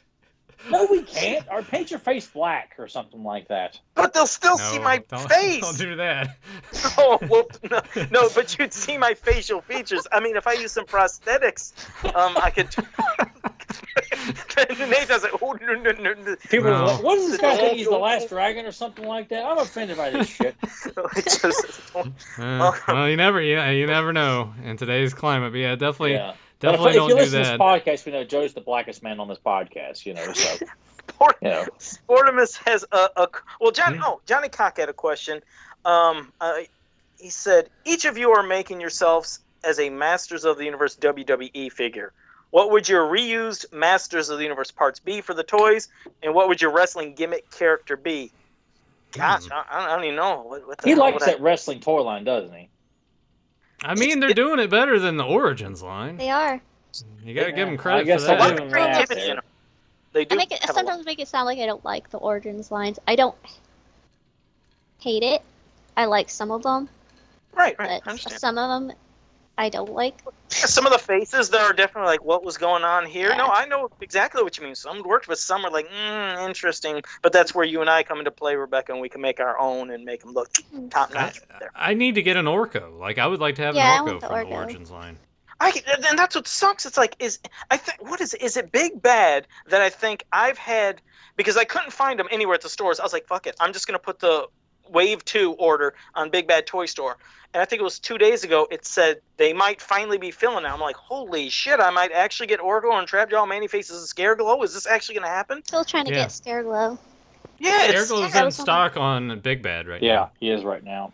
All right. Oh, he is? It's just, damn, it's like, release those suckers. There was such a hard issue with that, and then other countries are still getting them, and they'd get them in plenty, bountiful. I'm surprised that Big Bad has got them back in stock as quick as they had, because I was looking to get one for Brian also, and I was like, well, it's already back in stock, so. Yeah, because that Orko, definitely, like I said, that's my favorite looking Orko. I was like, but I don't own them. I can't get them. I didn't think I'd ever get them, and I'm not paying eBay prices. They're like 4 times the amount or more. It's like, no, I'm not playing that game. We'll have to hit up old David Clark, see if he's got any extras laying around. Yeah, he's the reason I got Scareglow so early, and before a lot of people did. I'm trying to think about the wrestling thing because, have I talked about my backyard wrestling character that I had back in the day? I don't think anybody's been aware of the backyard wrestling. All right. So, this was back in high school. So we're talking. Did this 99 to 2002. Tyler did it too. Not as long as I did, but Tyler was there. I did one recorded pay-per-view. Yeah. Quickly, yeah. Can we see footage of this someday? We'll be. I don't. That specific tape that Tyler is on is just like we did one last show kind of thing after we broke away from another group. Okay. And we did one show, and then I was think part that of the was new it. blood for this new Backyard Federation. Transfer the DVD. I was new We gotta talent see at the this. time. Well, no, that's the thing. It's on one of those little tapes that you would put in the camcorder. I don't know where that camcorder is. I don't know where that tape is, and I never transferred it to a VHS, so I don't. It's probably just lost. Well, I mean, if he knew where it was, he would upload it just so he can embarrass me. So it's not like he's making this up. Yeah, but the name of that one in particular, that name of that federation was called FBW, and it was called Fringent Backyard Wrestling. I remember the logo vividly. Me too. I remember we had our own web page and everything. Yeah, and I went through various characters from the beginning to up to this point, but the one that stayed consistent and the one that I stuck with, and it's so dumb, but it kind of works, is, and now I'm sure every week the chat's going to be like, there's your name on like I have a tendency to do. But whatever, I'll go ahead and put it out there for everybody. My Backyard Wrestling character name was Overdose. And if you wanted to shorten it, like some people did, because RVD was like the big thing in ECW and stuff at the time, we call OVD. So if you wanted to chant it, it would be easy to do. My finisher was the pedigree, because me and one of my other friends did all the booking for the shows, right? So obviously, like we got to put ourselves over all the time. So finisher's got to be the pedigree, but I called it the lethal injection. Because, overdose. That's it, 1, 2, 3, we're done. It's over. And I came out to, if anyone's familiar with the band Cold Chamber, I came out to one of their songs as my entrance music. But the one show that Tyler was on, everyone behind the camera, who was I having a match with? Was it Josh or Keith? Who was it? I think it was Keith, yeah. Yeah, I was having a match with Keith, and they're like, "Oh, go run in there." So Tyler Josh told me to run in, so. Yeah, so Tyler comes running in, and this was on a trampoline, by the way. We did all this on a trampoline. It's about the same quality as our podcast here. Pretty low production. Yeah. Our entrance was his dad's tool shed.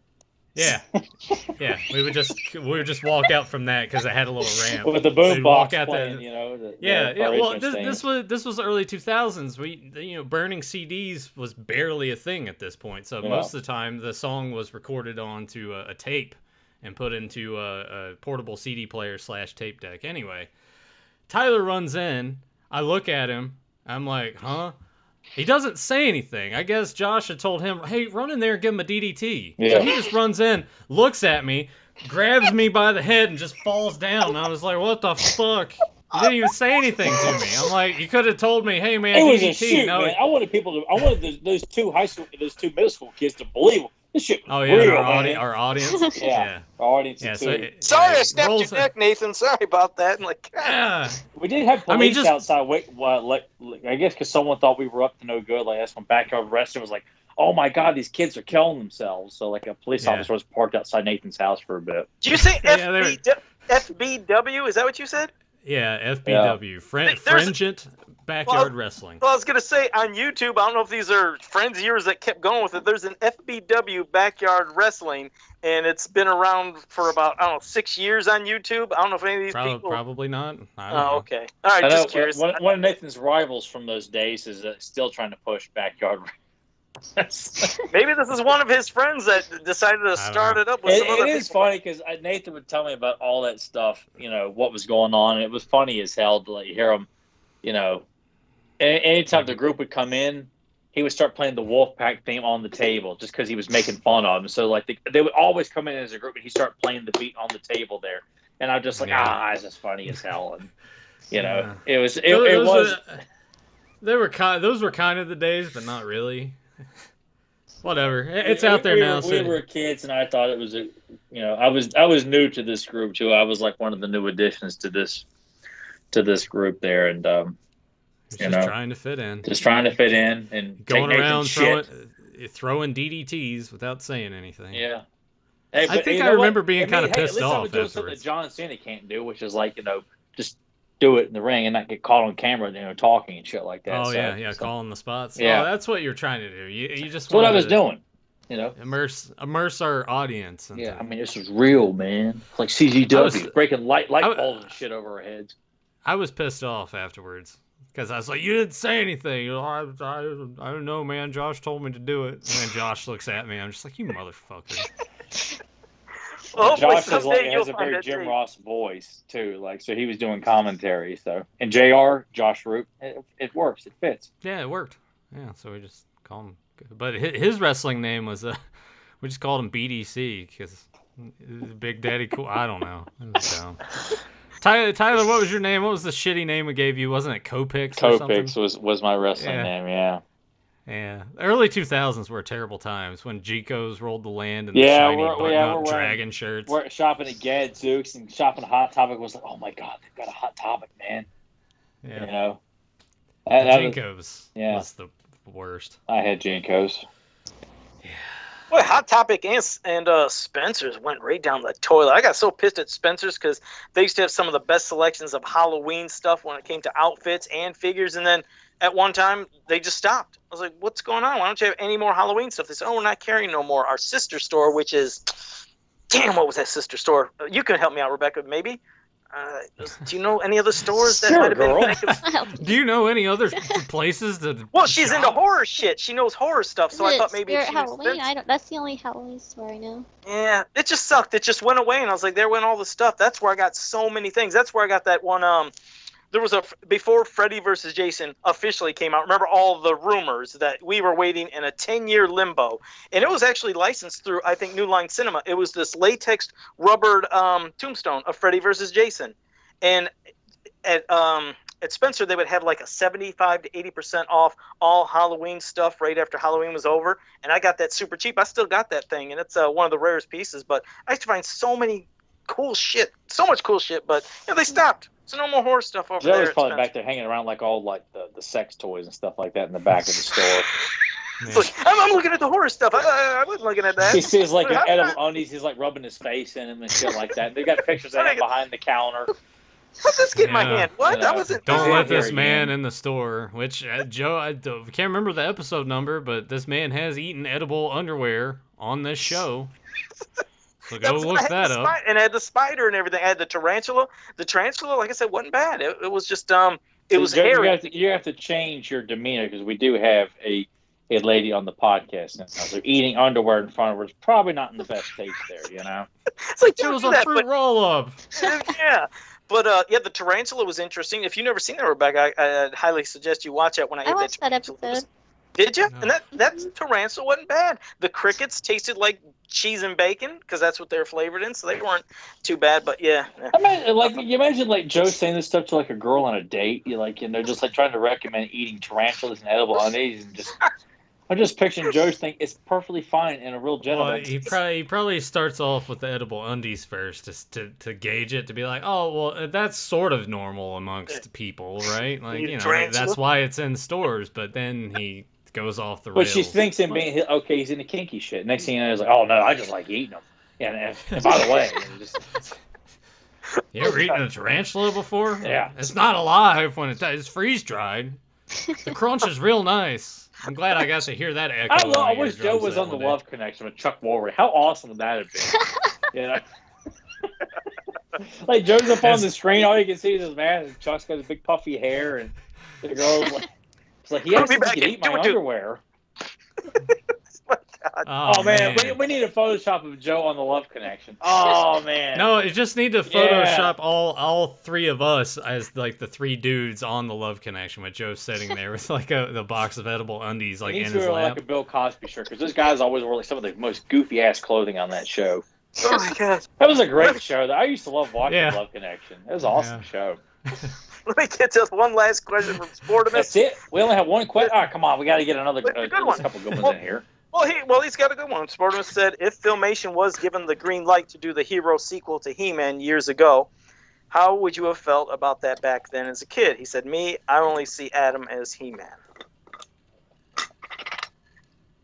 The proposed one that was done in the 90s of the son of He-Man, that was the only one I had like remotely interested because of the concepts of the new heroic warriors and the evil warriors. I didn't like the other one that they had thrown out. I thought it was kind of it was just shit. The lovely one that James shared with us, Hero in the Land of Legend, or whatever that was. It's like, wow, with the guy that looks like a blue. Oh no, I gotta watch my mouth. I'm sorry. No, but yeah, I've always been more intrigued. If they weren't going to do Hero, the most powerful wizard in the universe, like the son of He-Man was always. I didn't like the idea of adopting Dare, like he's a jungle boy. Like that's stupid. I just thought. I would have loved though if they would have had the hero, as we seen in the Powers of Grayskull mini comics and what we would have gotten there. Yeah, if they would have had a cartoon like that, I would have been all aboard. Yeah. That would. Yeah. That's something we're gonna have to get Rebecca's viewpoint a lot too, because I feel like there's so much stuff like we did with Nathan, like to get her perspective on a lot of this too. Well, maybe not do full episodes again, but I feel like there's gonna be so much stuff worth revisiting to get her thoughts on a lot of this stuff. That we've touched on making before. the Snake Woman, I imagined her more in Pre-Eternia. She's already thinking ahead like that. See, and that's a whole nother idea too. That was, we get her in the mix too, like. And they continue to keep saying, fuck you, Hero. We got a Major Jones for King Grayskull, as unoriginal and insipid as that piece of shit idea is. It was like, no, we ain't got time for that. We don't have time to be original. Fuck? Exactly. What the hell was that? It's a spider, Joe. It's you need to eat it. Eaten. I mean, I don't understand what something tried to hit me or something? I don't even know what fell. What? Something fell. I don't know what it was. Like bleeding out of his neck. Are you hallucinating again? No, it's just I heard a big boom. I was like, what the fuck was? Oh, never mind. It was that goofy ass rock. Whatever the fuck it is, this rock lord. Okay, sorry about that. Jesus Christ. I mean, I was like, what the hell happened? We had some other people that did pop up later on with JSP and Deep Down and Gavin the Nerd. So a lot of people else joined up. But what was Fedmon's description of us now? He says, so now we have a drunk, an egomaniac, a weirdo, and a nice young lady on the show. I guess, well, hell, that's a pretty good description. That sums it up for Fedmon. I can agree with that. I think that, but it's only the first episode, though. Give her time. Let her get comfortable.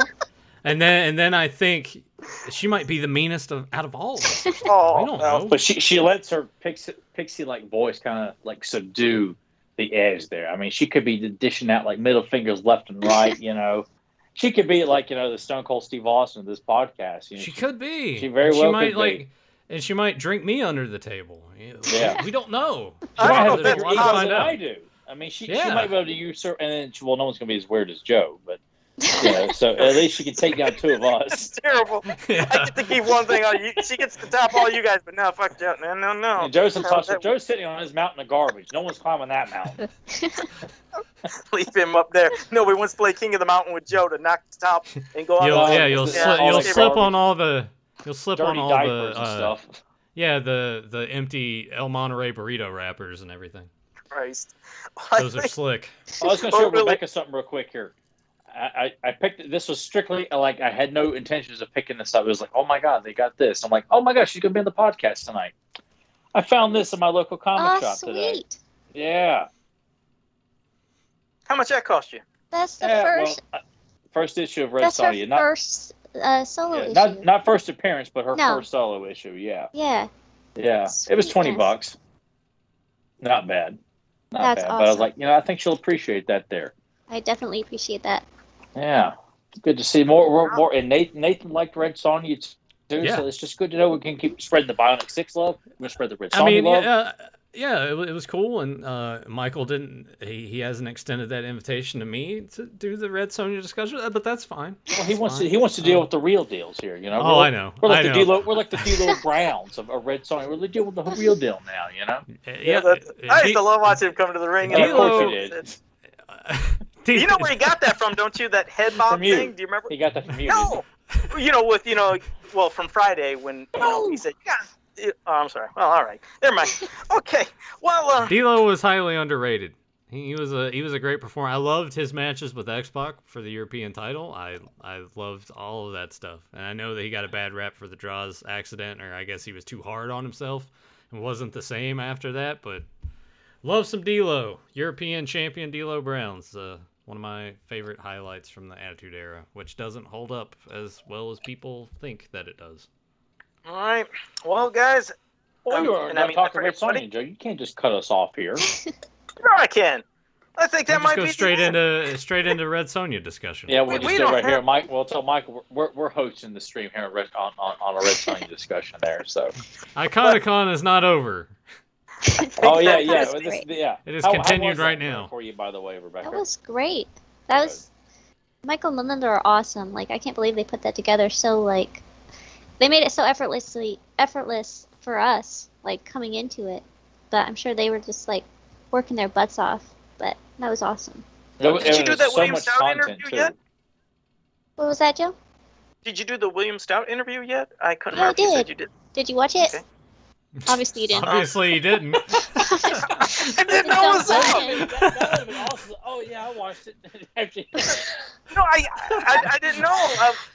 I was like, you could have. What is it exactly that you do when you're at home? If you're not watching things we suggest, are you watching the wall? Are you watching what you did in the toilet? What are you doing?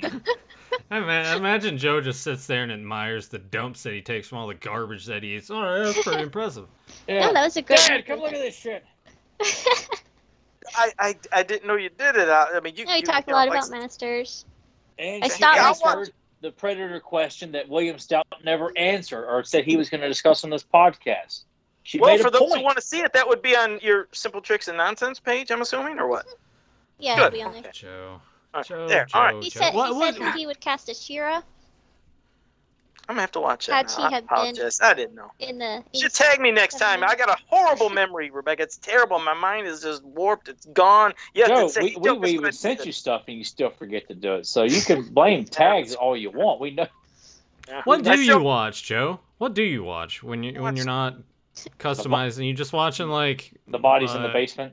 I don't. I haven't watched much lately. Really, I've actually been trying to catch up with so much customs and orders and shit, and I kind of haven't watched nothing. I mean, just nothing. I know it's sad, but I haven't watched nothing. Is my Lizard Man collecting dust, or is it any closer to being finished? All right, see, if you guys enjoyed this episode, like I said, make sure you like, subscribe, share. I better just go on to Rebecca for a Lizard Man custom, because that sure looks like you get it going down your route.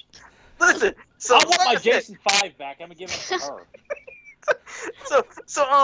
all you guys, make sure you like, subscribe, share, ring the bell. Get us to 1,000. We need 1,000 subscribers so Rebecca can go live at PowerCon. We need this to happen. So everybody share with all your friends. Make sure everybody knows about our podcast. It'd be awesome too. She's at PowerCon. She's like insulting everybody that asking just like random insulting questions to everybody. We're just putting people on the spot. Oh man, we're like sending stuff to her like live. Like, ask Val this. Ask Val, shouldn't I be the one writing comics, now or something like that? You're like, no, it's terrible idea. That'll be great. Oh man, we're gonna have so much fun at PowerCon. I was just thinking of ideas, but I can't say them out loud. All right, so, why? Because you're afraid of insulting a girl, Joe. I'm trying to be nice. This is the new just Joe. Say him. Be a nice guy. No, just say him, Joe. Say him. No, I'm not, no more. I'll keep it nice and clean and respectful. Joe, whatever. Now we're imagining like something probably way worse than what you were about to say. Yeah. Joe has a habit of hyping up stuff like that's it. That's all you were talking about. No, it was. Joe. You made me come home from the gym quick enough just to listen to you made me come home and listen to you talk about this dumbass said this on Facebook. I'm like, two sad things that Zen Brown brought up. Yeah, Mr. Wonderful Paul Orndorff and Bismarck. Yes, he did. It's like, damn, that's sad. There was, and I remember having to turn away when I can't remember where it was. I think it was last week or. Damn, where was it? It popped up in the news feed on Facebook, and it was some link to like the last days of something of Paul Orndorff. I was like, what the hell? Why would somebody put that? And they showed him how he was looking sick. I was like, oh man, get this the fuck off my screen. I didn't want to watch it. It was his son. His son had posted the video just to let people know that he was there. Tyler and I met him a few years back. Yeah, he was still in better health. Seeing that, man, when I seen that video and just a part of it, like I said, I couldn't watch. I mean, that broke my heart. It's like, oh damn! And then you heard a couple days later that he passed away. I was like, that's. I always say, man, he was so nice too, man. God, he was such a sweetheart of a dude to meet, man. He was so cool. Yeah, we met George the Animal Steel at that show. Tino Santana.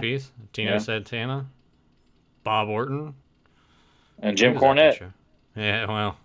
We get to hang out with Jim Cornette. Yeah, which Hey, who else listens to our podcast or not, as a wrestling fan, was invited to have lunch with Jim Cornette? Yeah. And not have anything plugging. We're just like, he thought we were cool and made fun of a guy with a mullet and bucky teeth.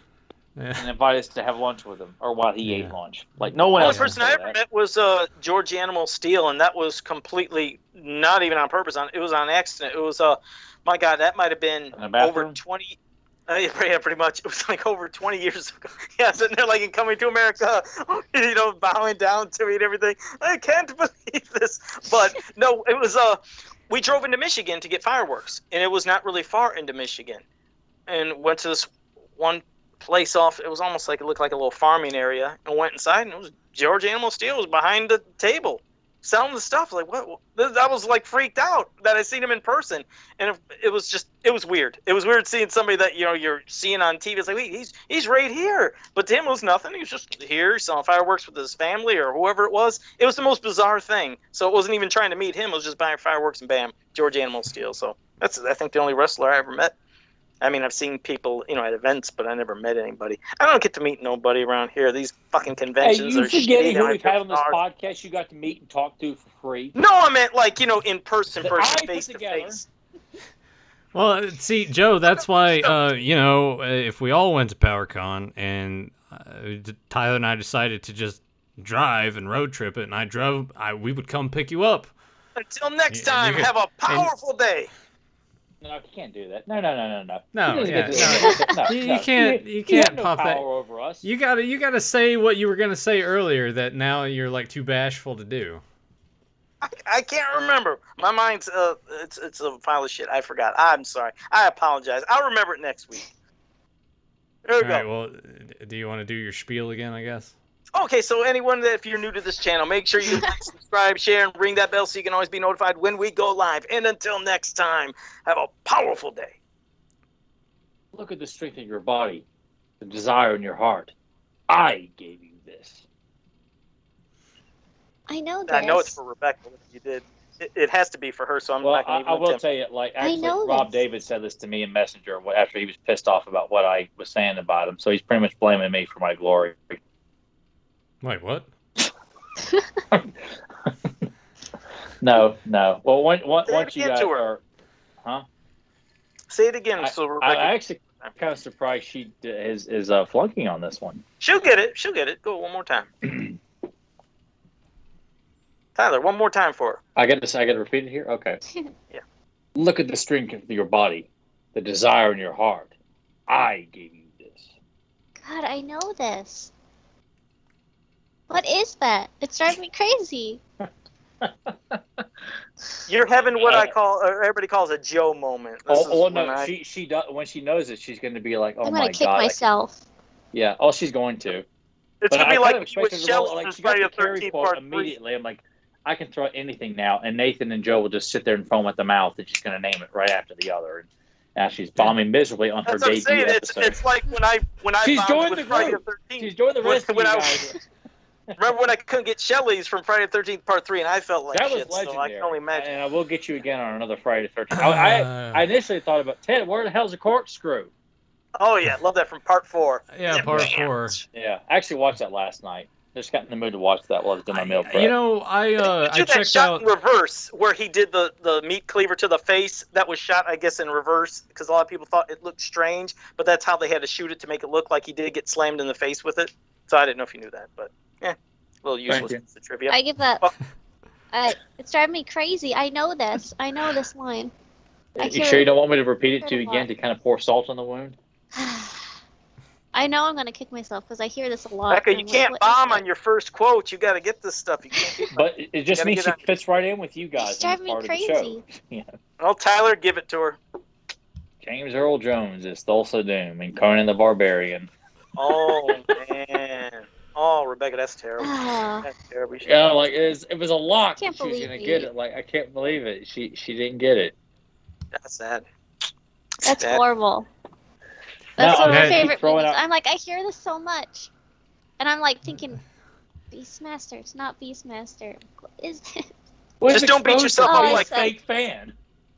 Yeah. Oh, that's awesome. Hey, don't worry about it. It happens to us all the time. Tyler picks stuff from like the 1990 Ninja Turtles movie that he thinks he's like, oh, he's got to get this right, and right over my head. Well, when you quote their favorite characters and they still don't get it, like, okay, that's saying something there. So yeah, we're terrible at movie quotes.